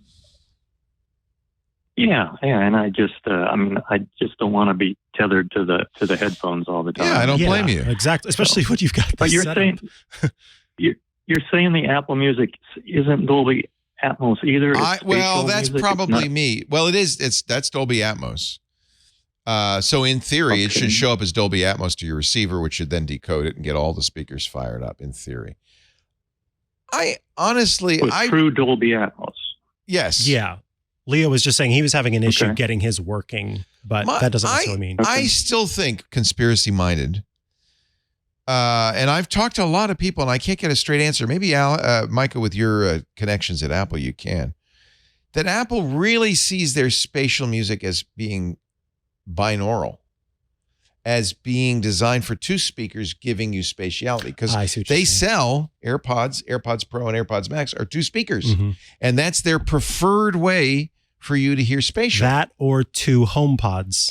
Yeah, which is, again. But not 5.1. Right. You're not putting it is HomePods technically Dolby Atmos, but I'm wondering if Apple doesn't think of it that way. That Apple thinks of it as a binaural, a two-speaker solution, because all of the calculations it's doing are designed to trick you with two speakers. And then you're getting to more of an audience, right? Because not everybody can afford to do the full experience. But if they focus on that binaural. I haven't got a straight answer from anybody. And I went out and bought a new 5.1 receiver specifically for this. And I've flipped every switch. Now, I'm not convinced that I'm not doing something wrong, but I've really tried. And it still comes out of two speakers. So now you get spatial out of two speakers, by the way. And it does fire up the sub, but where's the rest of it? Where's the helicopters flying overhead? Where's the submarine pinging me from behind? I don't know. Well, I just look at all the music that I pull up on my Amazon Music app, and I'd say nowadays at least 50% of them say they're recorded in Dolby Atmos. For headphones. Designed for headphones. Binaural. It's what we call binaural. Remember when binaural was big? Got it. They would record albums with a literal head. A head. Two microphones in either ear. It's still the whispery people still do that. The ASMR crowd still. They still do binaural stuff. Yeah. I am very confused about Apple's intent here. It is Dolby Atmos, which theoretically has downward firing speakers, left, right, center, sub, rears, maybe 2 rears if it's 7.2 or whatever. But I think that they really think of it as something designed for 2 speakers. And I assume that these artists that record in Dolby Atmos are getting the music mixed in a full 5.1, 7.1. Yes, I think so. I mean, type of a situation. There was actually just an article that on Tech News Weekly I talked about, I believe it was from the New York Times, talking about Apple's push into Dolby Atmos. And one of the things that was talked about in the piece was how from the get-go now, many musicians are, and their producers especially, are doing this with spatial in mind, because the companies that are really jumping into the Dolby Atmos or jumping on the Dolby Atmos train, they are genuinely thinking of this as the next step in making music valuable to the youths, essentially. And not primarily for Apple users. Right. And this is where I get confused. So I'm on the Apple page about spatial music with Dolby Atmos and Apple Music. At no point do they mention any other playback solution than 2 speakers, either their headphones or dual HomePod speakers. They do not. And they say, if you want to listen on other headphones, turn off automatic, but they don't mention a 5.1 or Atmos setup. So it's not clear to me. I think as a come onto the record industry, they say Dolby Atmos, and you can use the Dolby tool to mix it because they want these producers that you're talking about to say, oh, yeah, we're making something everybody can listen to. But I think when you're using, I don't know, but I don't get it. I think when you're using Apple stuff that it's designed for 2 speakers. I've not been able to get anybody to tell me the truth on this one. And I've not been able to do it with more. Well, yeah. You guys made me feel a little better then, because I think I've been doing everything right. Yeah. And I'll just have to use my headphones or hope for something in the future. Yeah, or try, do the trial. I would love it if you do the trial and let us know. Yes. Because you're probably more adept at this. That. You sound like an audiophile. I'm just a bozo.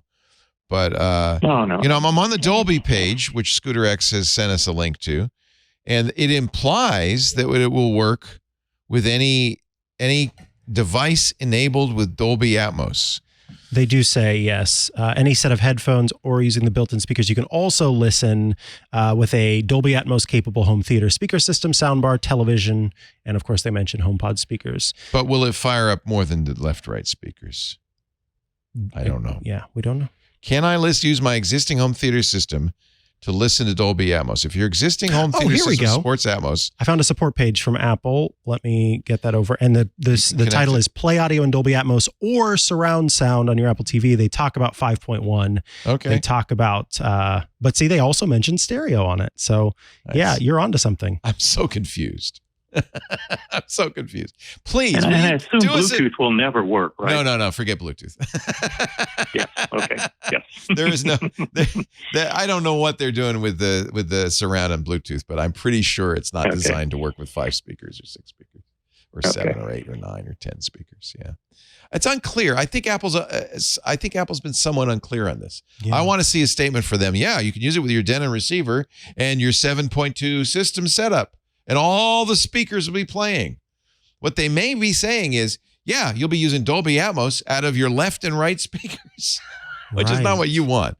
So let us know. I want you to go put your ear up against the surrounds and get on a ladder and see if the speakers at the ceiling are working. I want to know. I can do that. That's not a problem. Call us back. Yeah, I'm going to give it a shot. Please Thank you, guys. I appreciate it. Great to talk to you. All right.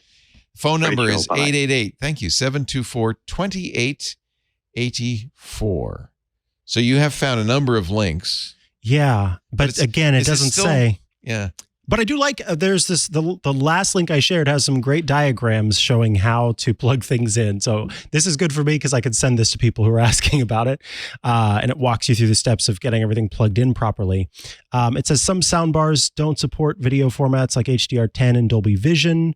In this case, you can plug the TV into the sound bar to play sound in Dolby Atmos, or you can plug your Apple TV, blah, blah, blah, blah, blah, blah, blah. So yeah, but again, what you're talking about here about it will take full advantage of the 5.1 or 7.1 surround sound system that you have. It's not saying that. All right. We'll figure it out. Yeah. I should at least see on my receiver, which is Atmos enabled, it should say Dolby Atmos, or at least Dolby on the receiver, and it doesn't. I don't know why. It just says stereo, so I don't know. Let's see. MacBookie in our IRC. I do listen to Dolby Atmos and Apple Music on my Sonos Arc and Sonos Era speakers perfectly. And his brother does it on his Denon Atmos setup. So there you go. Somebody in our chat room says someone's got it working. And Leo, next time you're watching something that allegedly is Dolby Atmos, press the menu button on your Apple TV remote. Yeah. And then you should see the Dolby Atmos logo. And if you don't, then for some reason it's not playing in Dolby Atmos. I think the Apple TV's doing the right thing. It's the it's just once it's the receiver that's going on. I don't know what you're sending me. Arg. And it's just on music. It's movies and stuff. Oh, that's good. I'm getting surrounded on movies. It's the music. It's spatial. I think this is what our caller wanted, is spatial music in all its glory. In all this, yeah. Mm-hmm. And I still think that when Apple says spatial, what they really mean is simulated Dolby Atmos through two speakers. But that's it. Yeah. It's unclear. You know, one thing I can do too is Apple put out a few Logic programs from actual producers who did this. I'm going to pull open one of those. They were case studies, essentially. I'm going to pull open one of those and see how it was designed and see if it is targeting actual speakers or if it's just, it's over here and to the left of the head. So let's go to, it says Pasadena, Maryland. Could that be a place? Let's see. We're going to pick up this the cell phone or a phone and press *6 to unmute, and you should be on the air with Mikah and Leo. Ask the Tech Guys. Hello. It worked. What's your first name and what city are you calling from? My name is Brenda, and I'm calling from near Fort Smith, Arkansas. Hi, Brenda. And I spoke to you back in the 1900s. In the last century. Isn't that wild that we can say, back in the last century, you and I, before Mikah was born, probably. What did we talk about? Yeah. What did we talk about back then? I had a question about how to privately get on IRC so people couldn't track you. And did you? And at the time, there was no way to do it. Oh. But you sent me a webcam, which was great. Oh, you mean you talked to us on Tech TV? No, after I called, somebody came in the chat room and asked if they could send me a webcam, and I was a little suspicious, but then they confirmed everything and they sent me a webcam. Wow. Didn't you have that webcam network thing going? Yeah, but that was Tech TV days. I don't know who that was sent you a webcam. Maybe it was us. I don't know. It was Mike B, wasn't it? What can we do for you now, Brenda? If you need help, if you need support for that webcam, I don't know. Yeah. My father was in the military, and we're doing a lot of VA stuff, and he recently passed away. Oh, and I want to back up this stuff, but it has very, very personal information. Yeah. And I put it on hard drives and things, but, if the house burns down, it doesn't matter how many hard drives I put it on. But I want to know what of the cloud stuff. I've seen some people tell me, go to this one in New Zealand, it's cheap, but it may be gone tomorrow. I want to know what your idea of somewhere safe to put this information that has very Social Security numbers and things in it. Yeah, definitely don't put it on Mega in New Zealand. Those guys are going to jail. Right. So I'm not sure I would trust them. Any cloud you put it on is going to be a little bit of a risk. There is only one cloud service I know of that is fully end-to-end encrypted. And it's the one Steve Gibson recommends. It's sync.com. And this is what you're looking for, is end-to-end encryption. Every cloud service is encrypted in transit and encrypted at rest, Dropbox, Apple's iCloud, but the owners of the company have the keys. So if they decided, they had a rogue employee, they could look at it. If the law enforcement came to them, they could look at it. And we know this is the case with almost all cloud providers. Sync.com is the only one I know of that is fully end-to-end encrypted for all the data. There are some others that have encrypted enclaves, including Dropbox. Apple is going to offer, I don't know if they've yet offered it, a fully end-to-end encrypted solution. They've been talking about it. It's complicated to set up, but yeah. Yeah, that's the advanced the iCloud drive, Yeah. I think here's my suggestion, instead of putting it in the cloud at all. Just put it on a second hard drive and take it to work. Okay, work is at home. or so you got one at home and one at work. And unless Fort Smith falls into a sinkhole, you'll be all right. Or if you're worried about that happening. Work is at home. Work is at home. That's not a good solution. But give it to somebody else. In other words, get it off, get it out of the house. You trust your family, right? Okay. Yeah. Yeah. So send it to your sister, but I brother. do remember putting information on floppy drives, thinking that would be backed up forever too. No, it's not. So that's just my concern. So that is one of the advantages of cloud, is that you're going to presume they're going to continue to make sure it's accessible over the internet, as long as they don't go out of business. Right. There's no guarantee. Right. Yeah. There's no really this is a great question. And I don't know, Leo, for you, but I always feel like sometimes some of our listeners have even more concern about, the privacy aspect of some of these things. Because I back up my stuff to Backblaze, for example, and I'm not worried about my social security number, I've got a scan of my photo ID that's in Backblaze, but I'm not concerned about that. But technically it's not encrypted. That's the right. problem. Exactly. Yes. So here, one thing you can do is what Steve Gibson for a while called P. I convinced him to change it to Pi. Pre-internet encryption. He was calling it pre-egress encryption, which was not good. So the idea is, if you take a program, encrypt dad's data first into one single encrypted blob, then you can put that on iCloud or Dropbox or anywhere, and it's completely safe because they don't have the key. All they see is a blob. How much data is it? Is it a lot of data, Brenda? I would say around a gig. Yeah. Because there's a lot of photos and maps and things. Oh, that it's belong so in wonderful that you have that. Where did he serve? Yeah. He served for 21 years in the Air Force. He was in Vietnam, Thailand, a lot of places out there. Wow. And he was just recently approved for his service-connected disability. So we're very proud of that. And we have all that information to back up. Oh, good. Was it Agent Orange or? Yes. It was Agent Orange, and I have lupus and a brain condition caused by Agent Orange as well. Oh, my goodness. So, I'm so sorry. So we're happy to have all that data. That's what did it. Absolutely. So, and you want to save that too. Yeah, you want to preserve that too. Yeah. So encrypt it first. There are a lot of ways to do it. Probably the one that the open source one that everybody knows about is VeraCrypt, VeraCrypt. It's free. And you can encrypt it with VeraCrypt. Don't lose the keys, because there's no way to get them back. You can't, honestly, it's probably okay to use one of the zip programs. Many of them have you want end-to-end encryption that is just as strong. So there's a lot of ways to do that. I would personally prefer that you do that than TrustSync.com or OneDrive. Then if you do that, by the way, you can put it on two services. Exactly. So if Dropbox goes out of business, you got it on Microsoft, or if Microsoft goes out of business, you have it on Apple, or if you have it on multiple services, and no one can access it once you've encrypted it. I think that's a good idea. Great. I'm sorry about your dad, but thank you for your service, and thank him for his service. And I'm sorry about your health issues, but I'm glad you got a handle. Well, hey. Oh, yeah. There's a reason I have it, and I can take care of it. I do accessibility training for the blind. I couldn't do that if I weren't at home. So that's wonderful. It's all good. You have a great attitude. That's thank you for what you do, honestly. Yeah. Well, thank you. Thank you for your help. And maybe I'll talk to you in the next century.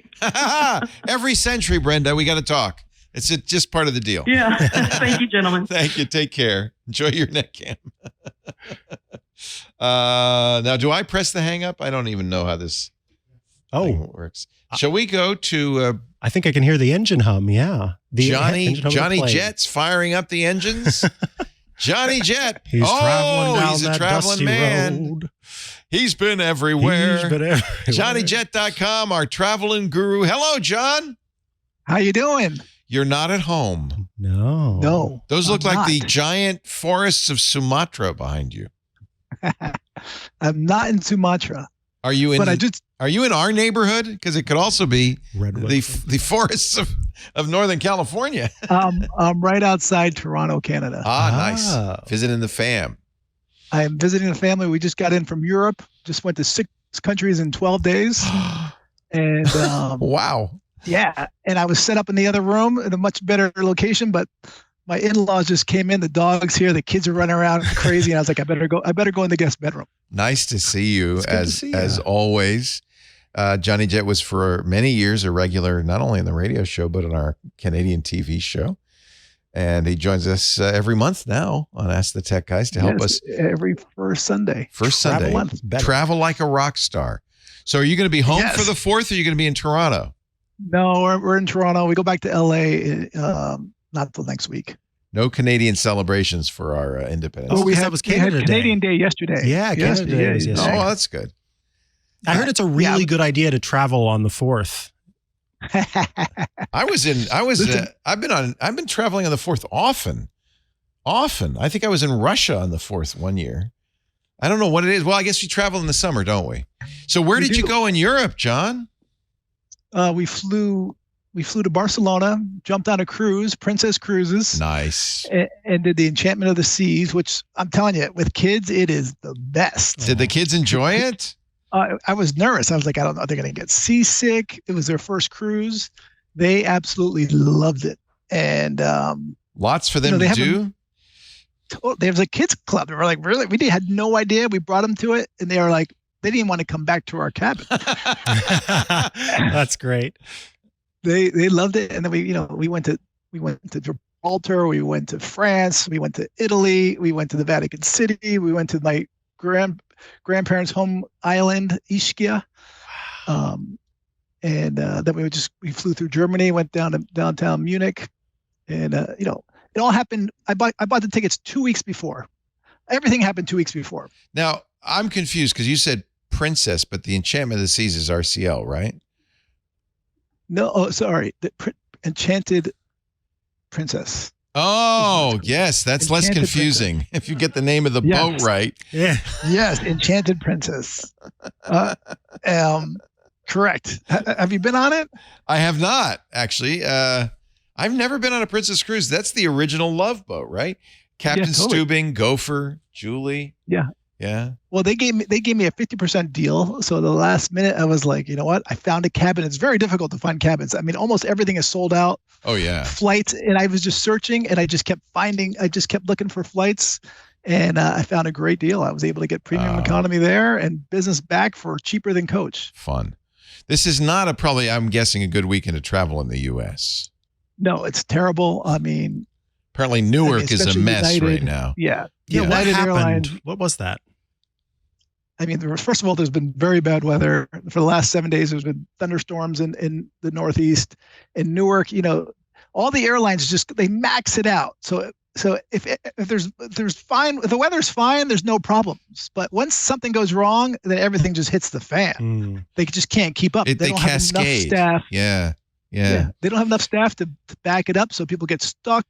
Their flight attendants, their pilots were stuck in different cities. It was similar to what happened at Christmas with Southwest. And then to make matters worse, the CEO, who's a great guy, I've met him multiple times, but he made a bonehead decision by hiring a private jet for himself to get out of Newark to go to Denver. That did not look good, did it? All your passengers stuck in Newark, and you're flying out in a private jet.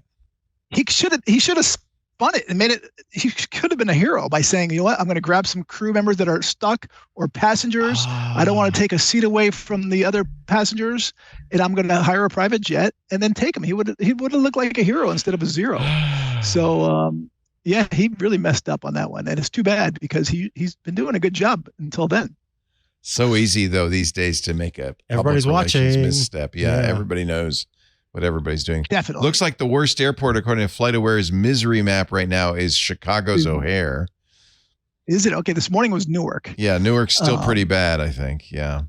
Yeah, and that's also another United hub. So they are... Newark's number 2. We're number 2.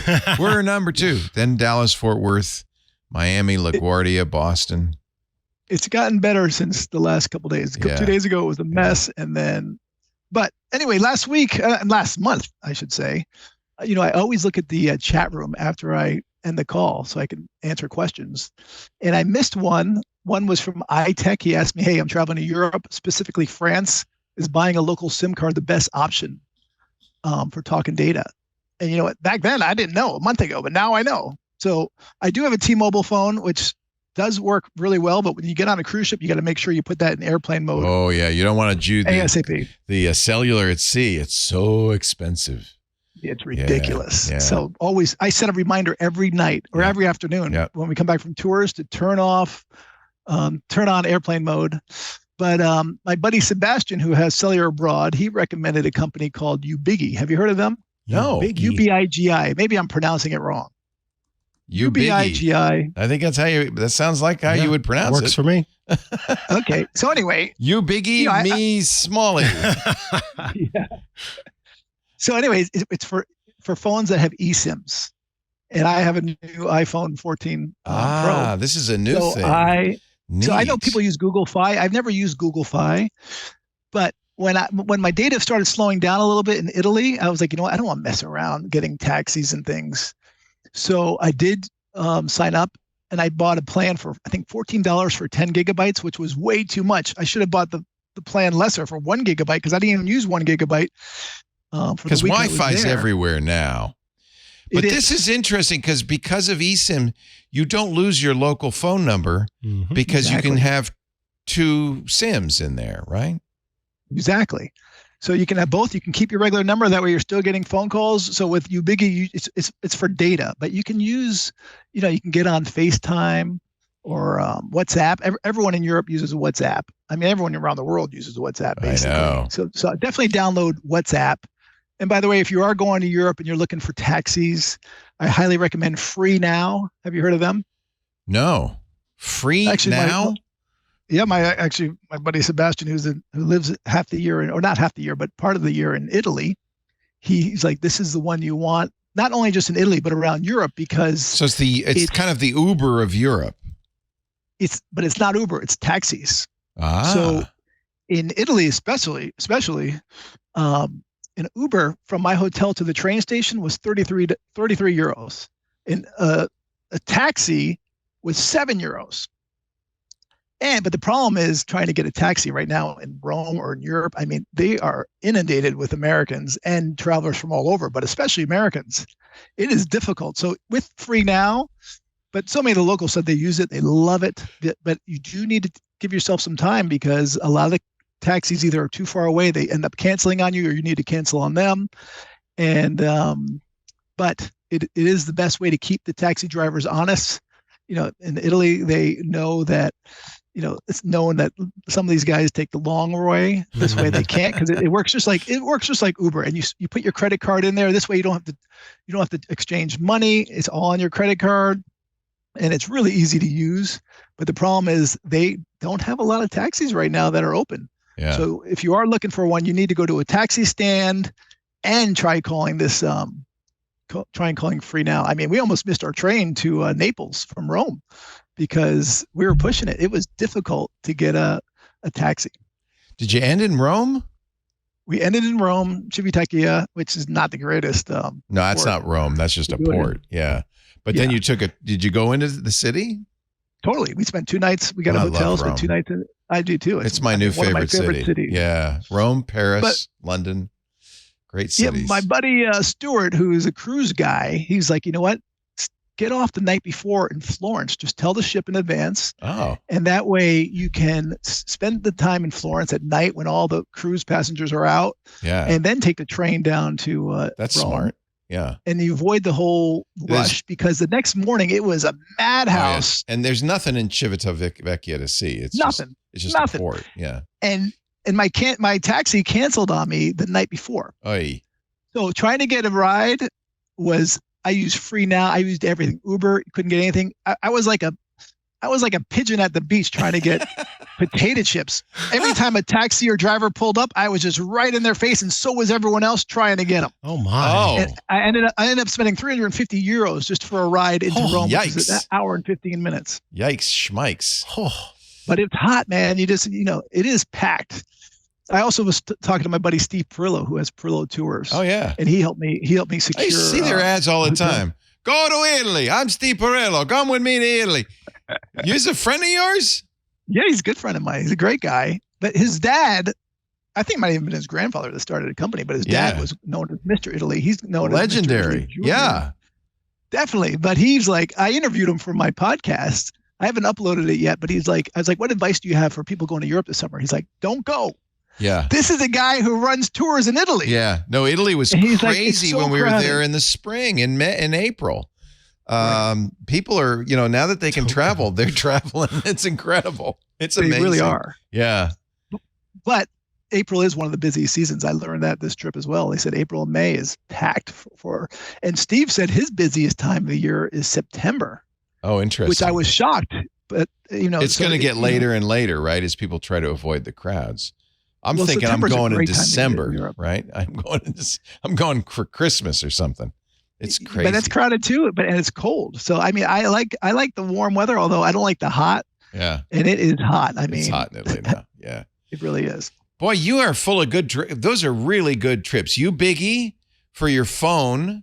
I'm going to have to do it because I have Google Fi and I have T-Mobile, but that sounds like a good way to go, especially if you have an eSIM phone.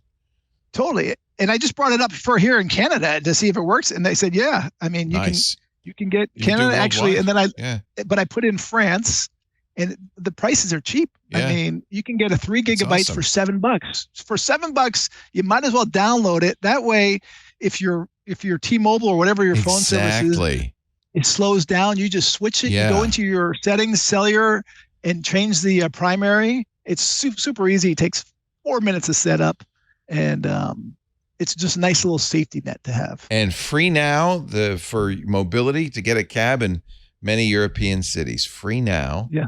Yep. And Perillo if you're going to Italy. I'll give your buddy Steve a plug. Yeah, he's a great guy. And yeah. And I'll give you a plug. Go to johnnyjet.com. That's his website. He's got free newsletters. He's got lots of travel tips. He's a great guy. He's got a YouTube channel. He's on Twitter, Instagram, and he's got electrical tape. What do you have? What's the gaffer's tape for? This is gaffer tape, yeah. What's that for? Right before I got on, my headset broke. So, I mean, all throughout Europe, I was using gaffer tape for everything. I mean, my kids' headphones broke on the plane. That's like a nightmare. There was a light behind the TV that was so bright, I just tore a little piece off and put it right on the light. That's the best reason for it. You can cover up all those LEDs. Terrible lights all over the place. Where you're trying to sleep. Yeah. And on the cruise ship, they had a sensor. So when you go to the bathroom in the middle of the night, all of a sudden the whole room lights up. I hate that. Covered that. I covered that whole thing right up. Oh, I know. I wish I'd had that. Bring it. This is the best tip of all. Bring a roll of gaffer's tape. Remind me, John, next time I leave town to take some gaffer's tape from the office. You can buy travel size now too. They have travel size, which is great. Before Go ahead, throw it. Travel size gaffer's tape. Go ahead. I'll catch it. Oh, Leo. We have. This is very expensive stuff. I might add. Super pricey. Yeah. But get the travel one. It's tiny. Yeah. So you don't want to carry that in your bag. It's too big. You put this in your carry-on. You want this in your carry-on. Unless you make a hat of it, then you can. You can buy like 3 rolls for I think $14 or something. Oh, that's not bad. Travel gaffer's tape. You are full of great information, Johnny Jet. Always a pleasure. Safe travels home. When do you get to? How long are you gonna stay in Toronto? We got to go to New York. I mean, we're traveling. You're traveling. I'm back. I'm finally back, Leo. He's traveling. He's doing it. Wow. It's like everybody else. It's been 3 years, dude. We're going to get Mikah on the road. He's never been anywhere. Well, Mikah, I would love to take you, man. I know you want to go to Japan. I'm happy to take you. You want to go to Italy? What would be I said as long as we're not going to Italy. Oh, what's the first? I want to go to Japan. Japan. Yeah. Oh, that's smart. I remember. Let's take Ask the Tech Guys on the road to Japan. Let's do it. Let's do it. All right. I'm ready. All right. All right. Thank you, Johnny. Thank you so much. All right. Take care. Bye-bye. Really? Japan? That's a good idea. Japan's wonderful. I've heard. Yeah, Singapore's a good place for children, though, just in case you want to know. Did you want to show me something? I already did it. Oh, I got to do another one. There's a marker. Time is ticking. There you go. I just want to pause briefly to invite those of you who watch. I just saw a really cool thing on Squarespace. They're doing their 20-year history. And in 2009, Squarespace, which no one had ever heard of at the time, took a flyer. Anthony Castellano, great guy, said, let's try podcast advertising. He bought one ad on TWiT. They say on the site, so I got to believe them, that it was such a success that 1/3 of their signups for the next year came from TWiT listeners. Holy cow. Advertising on TWiT works. Right now, it's a slow time. You're going to get a great deal if you're interested in advertising. We put together a very good, I think, program for people who are new to podcast advertising. We take care of you. We'll hold your hands because we have a great team here. Half our listeners are in management positions. 65% are involved in company decision-making. We have a great audience, smart audience, and I would love to introduce your product to them. You'll get a full-service continuity team. We'll write your copy for you. We'll help you with the graphics. You can get ads that are unique every time. As you know, Mikah and I and other hosts, we read them live every time. We always over-deliver on impressions. We always make sure that you get as many impressions, if not more.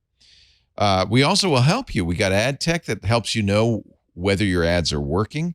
We'll give you courtesy commercials you can share on your social media and your landing pages. I think Squarespace, in fact, has an ad from 2009. Wow. That I did on their landing page. That's amazing. Yeah. Lots of free goodies, including mentions in our weekly newsletter that goes out to thousands of our listeners. Bonus ads, social media promotion. We know we work. So does Squarespace. So does IT Pro. So does Authentic, the CEO of Authentic, Mark McCurry, who did that early buy, I think, with Squarespace, says we've partnered with TWiT for 16 years. The feedback from many advertisers over 16 years across a range of product categories is that if ads and podcasts are going to work for a brand, they're going to work on TWiT shows. I think we do the best job anywhere. So if you're interested in elevating your business, let us help. Visit advertise at twit.tv today, and you can work with TWiT TV's world-class audience. Advertise at twit.tv. That's the email address. And Max or Ryan or Lisa will get back to you, and we will get you on board. We look forward to that.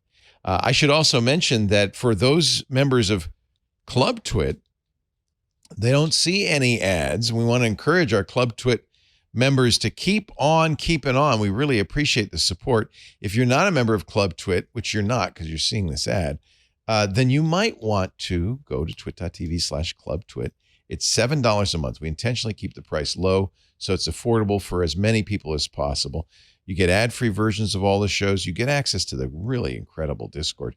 What a Thursday we had. Stacy's Book Club at 9 a.m. with Annalee Newitz's newest, The Terraformers.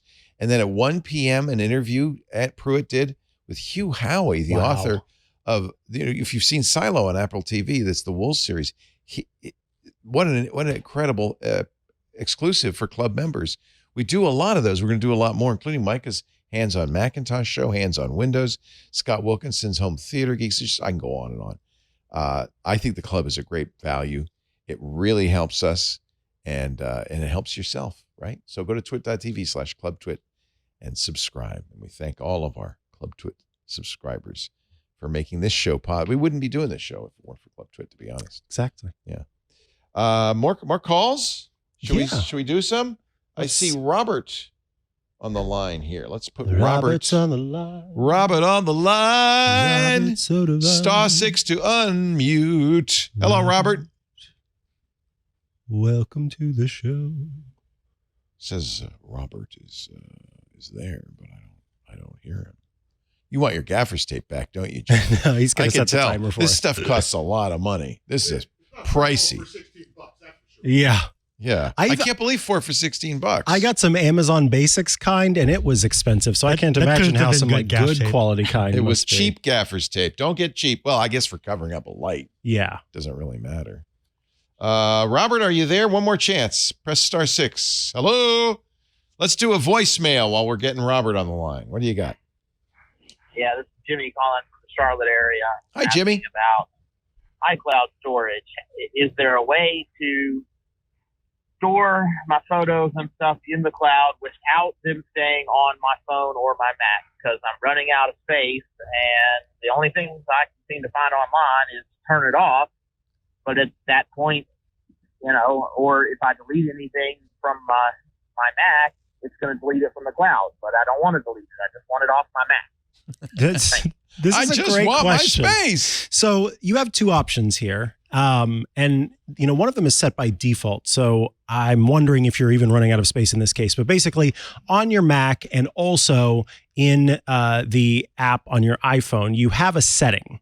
And the setting is going to let you essentially save a small version of every photo and video locally. And then the full version is stored in the cloud. So it sounds like he doesn't even want the small version. Exactly. How big is the small version? Well, so this is the thing. It does it all automatically. Yeah. And so You don't get a choice. Yeah, you don't get a choice. It will actually pull even older photos or photos that it thinks based on the AI, whether you are going to be looking at those or not from your device. Yeah. It's smart. It's actually a smart system. I have often, though, if I go back to an older folder, it says, okay, downloading, and shows you a little clock as it downloads the full quality for you to share or to edit. And that's nice. So you got the thumbnails. Yes, exactly. So the first thing I would suggest is make sure that on both your iPhone and on your Mac, you do have the setting called Optimize Mac Storage. Now, once we get to that point in the flowchart, if you have that turned on and you're still getting this no storage option, you can go the Nuke It route, which is essentially to use your iCloud Drive as the place to store your photos. So store it in the cloud, and I think this is what he was saying, but not on my Mac. But not on my Mac. So essentially what you're going to do is export your entire photo library, and you can do this from your Mac because it's going to then do the same thing on your iPhone. So you'd export your photo library. You could put it in, if you wanted to, an archive, or you could just keep it as is. You take that and you put it in your iCloud Drive, and then remove everything from your photo library on your Mac. Now, here's the thing. Obviously, if you want to gain access to those photos and see everything that's there, you're not going to have a lot of the same features. So it's going to be a little bit more difficult for you to, for example, pull a wallpaper from a photo and put it on your phone, because instead it's stored in the Files app. So you may find yourself having to kind of re-save photos from the Files app back into your photos library. But this is a way to make that happen. So I think the reason you're not seeing any suggestions for how to do that online is because people are going to go, why would you want to do that? But if that's what you want to do, that's how you do it. And the chat room is screaming. They've been very well trained, saying if you only have one copy of something, it's not backed up. And that even if that one copy is in iCloud, which is a pretty safe place, it might be prudent to take that blob, that export, that folder, and put it on a hard drive, external drive or thumb drive, and put it somewhere just so you have a copy of it. It's always nice to have a local copy as well as a cloud copy. I guess if you're willing to do that, you don't really even need the iCloud. You could just copy, but I like having both. Yeah. And someone did bring up a good point. If you don't have an issue with Google and its method of doing things, Google actually does include a pretty cool automatic feature in the Google Photos app that they call Cleanup. And essentially, once you've backed up all of the photos from your iPhone to Google Photos, you can hit that cleanup button and it will also remove photos from the local library. Again, it's kind of the Nuke It option. So you do want to make sure that you're putting these photos somewhere else. You're making a copy of them, but that's also a possibility. And it's a way that I've helped some family members who said, I'm out of storage space. What do I do? I had them download Google Photos and use that as the means to do it. That's and that's the key is it backs up to the cloud, but then it gives you the option to delete everything that's backed up to the cloud. I wonder if Amazon Prime does that. If you have an Amazon Prime membership, you get unlimited backup, at least until they pull the plug. But for now, you get unlimited backup of all your photos in original quality, not even a reduced quality, which is what Google does. But I wonder, I have to look at the Amazon. Yeah, I haven't seen like a cleanup utility. Oh, I've got it all copied. Can I delete it now? Yeah. That would be nice, wouldn't it? Yeah. That's a good question, though. I've heard people say that before. And what I've always ended up doing is convincing them to spend $5 a month on more storage space. Yeah. That's what I would suggest to you, but I know that's not possible for everybody. I know that that's a hard sell, or even the $12 a year that talking about iCloud. Yeah, exactly. Just increasing your iCloud storage. But that wouldn't save you locally. Yeah, he still has to do what you suggest. Yeah, that's a good point. Never mind. So in that case, it would not work for you. Buy a bigger hard drive would work for you. All right. Should I do an email? John Ashley, producer. Do some producing. Email, voicemail, email. Okay. Phone call. Don't blame me. Blame John Ashley. Ant just walked in. Did you have a good interview with Hugh Howey? I bet it was incredible. It was great. Yeah. It was outstanding. Yeah. Club members, you got to go check that out. We'll put that on the TWiT Plus feed, right? So they can listen. Yes. Yeah. I think it's there now. Bruce writes, Hello, Leo and Mikah. Hi, Bruce. Longtime listener. After using years of using Microsoft Windows, started in Windows 95 all the way through Windows 11, I finally took the plunge into becoming a Mac user. I blame you, Mikah. It's my fault. Been very frustrating of late with Microsoft's updates continually causing blue screens on my older i7 HP desktop, which was operating just fine. So I got a Mac Mini, an M2 based Mac Mini. After learning, and this is just what Ant did too, right? Yeah. Yeah. After learning the subtleties of how things are done in the Mac world, I'm glad I made the switch. Who said you can't teach an old dog new tricks? I did check out a few of your hands-on Mac episodes, found them very helpful. Thank you, Mikah. Good. I'm glad to hear that. But he has two questions. Do I need an antivirus program? No, not even on Windows do you really need an antivirus program. And you really don't on Mac. They do a very good job of keeping you safe. I don't use one. You don't use one. I don't use one. Every once in a blue moon, I have a free subscription to Malwarebytes. I'll download Malwarebytes and do a scan just because my not my threat posture, but the other one. Your threat. Now I forgot. I know security. Your threat dynamic. Whatever it is. Your threat method. Mine is heightened a little bit. So, but yes, no, you're fine. I'm having one of those days where I can't remember anything. Did you notice that? Yeah, it's all slipping away from me. 2. I imported all my photos into the Mac. Here we go. The one minor issue was the individual photos now show the date of import rather than the date of creation, which means I cannot sort by date anymore. Oh, can this be changed? Photo viewer does allow me to view by year, so the creation date does exist somewhere, but not in the file info. It is in the file info. It's in what we call the extended information, abbreviated EXIF. And there's actually it's a geeky, I've mentioned it before, there's a very geeky tool and I've used it, that lets you run this program and it will go through all the photos and change the modification date, if you wish, or the file name to match the creation date, all of which is stored in the EXIF data. So it's free. It's from a guy named Phil Harvey. Hi, Phil. Very geeky. It's called EXIF Tool. And there's a Mac OS package. There's also a Windows version if you ever decide to go back. And then it's command line. So you're going to have to learn the command line. And let me tell you, this thing has command line options till tomorrow. Yeah, look at that. It goes on and on and on. There's really nothing it can't do, but it's going to take a little while for you to understand it and craft a command line that'll do what you want it to do. Look at all the file formats it supports. Not just, JPEGs and traditional files. Does Mr. Harvey provide any examples? Mr. Harvey probably does, but because that would be helpful for someone who's not as there's some examples. There we go. Yeah, it is complicated. I spent a little bit of time playing with it before I actually ran it. Paul Harvey was the radio announter. Empty Paul Pockets. Harvey. Unless that was the joke. Yeah. So this is I mean, maybe I'm getting a little out over my skis here. I don't know if you want to use something this powerful, but it is the way to do it. That's what I did. Yeah, and I'm wondering too your method for bringing them in, because if you just brought them in as files versus importing them directly into iCloud or into your Photos app, it may have properly sorted that data if you brought it directly in. So if you basically launched Photos and said import, it may have been smarter about what it was doing when bringing them over versus bringing them into the Finder first, where that modified date is going to be more important.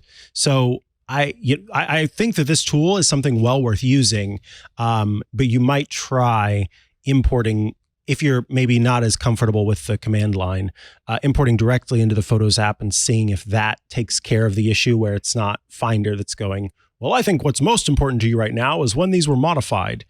And I would also recommend checking out an episode of Hands on Mac where I talk about the Finder and I talk about how you can make more sort options available to you within Finder.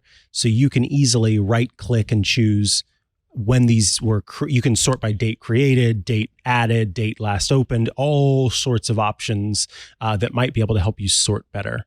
As well. Oh, and look at this. Thank you, Scooter X. Somebody has written a GUI, graphic interface, for Phil Harvey's EXIF tool. Oh, excellent. Which it's available Linux, Mac, and Windows. So it might make it a little bit easier for you to figure out what it's going to do. I have not used this, but it's certainly worth taking a look at. My suggestion is before you run it on all the photos, create a demo folder and try it, make copies and try it on a handful just to make sure it's doing exactly beautiful. What you think. So now you know the rest of the story. Yeah. Your mom made you listen. Great-grandparents. Great-grandma. And I would sit down and listen to Paul Harvey. Paul Harvey. The rest of the story. Good day. They wouldn't miss a day of Paul Harvey. I have a friend who was in Chicago, used to do a show out of Chicago, who got in the elevator, and there, and lo and behold, is Paul Harvey. And he said, "Hello, Americans." Hey, we're out of time. We're done. We are. Hello. Goodbye, Americans. Thank you for joining us. We do Ask the Tech Guys every Sunday, right before the TWiT show. Mm-hmm. That's about 11 a.m. Pacific, 2 p.m. Eastern Time, 1800 UTC. You don't have to watch live. You can get download versions of the show at twit.tv/ATG or on YouTube, or better yet, subscribe in your favorite podcast player. That way you'll have it on your device and you can listen or watch. We do audio and video. But if you like to watch live, and if you do watch live, you can interact with us live.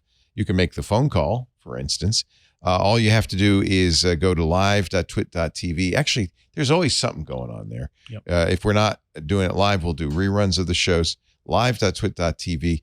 And if you're watching live, irc.twit.tv is our open to all public IRC, the one Brenda was trying to get into anonymously.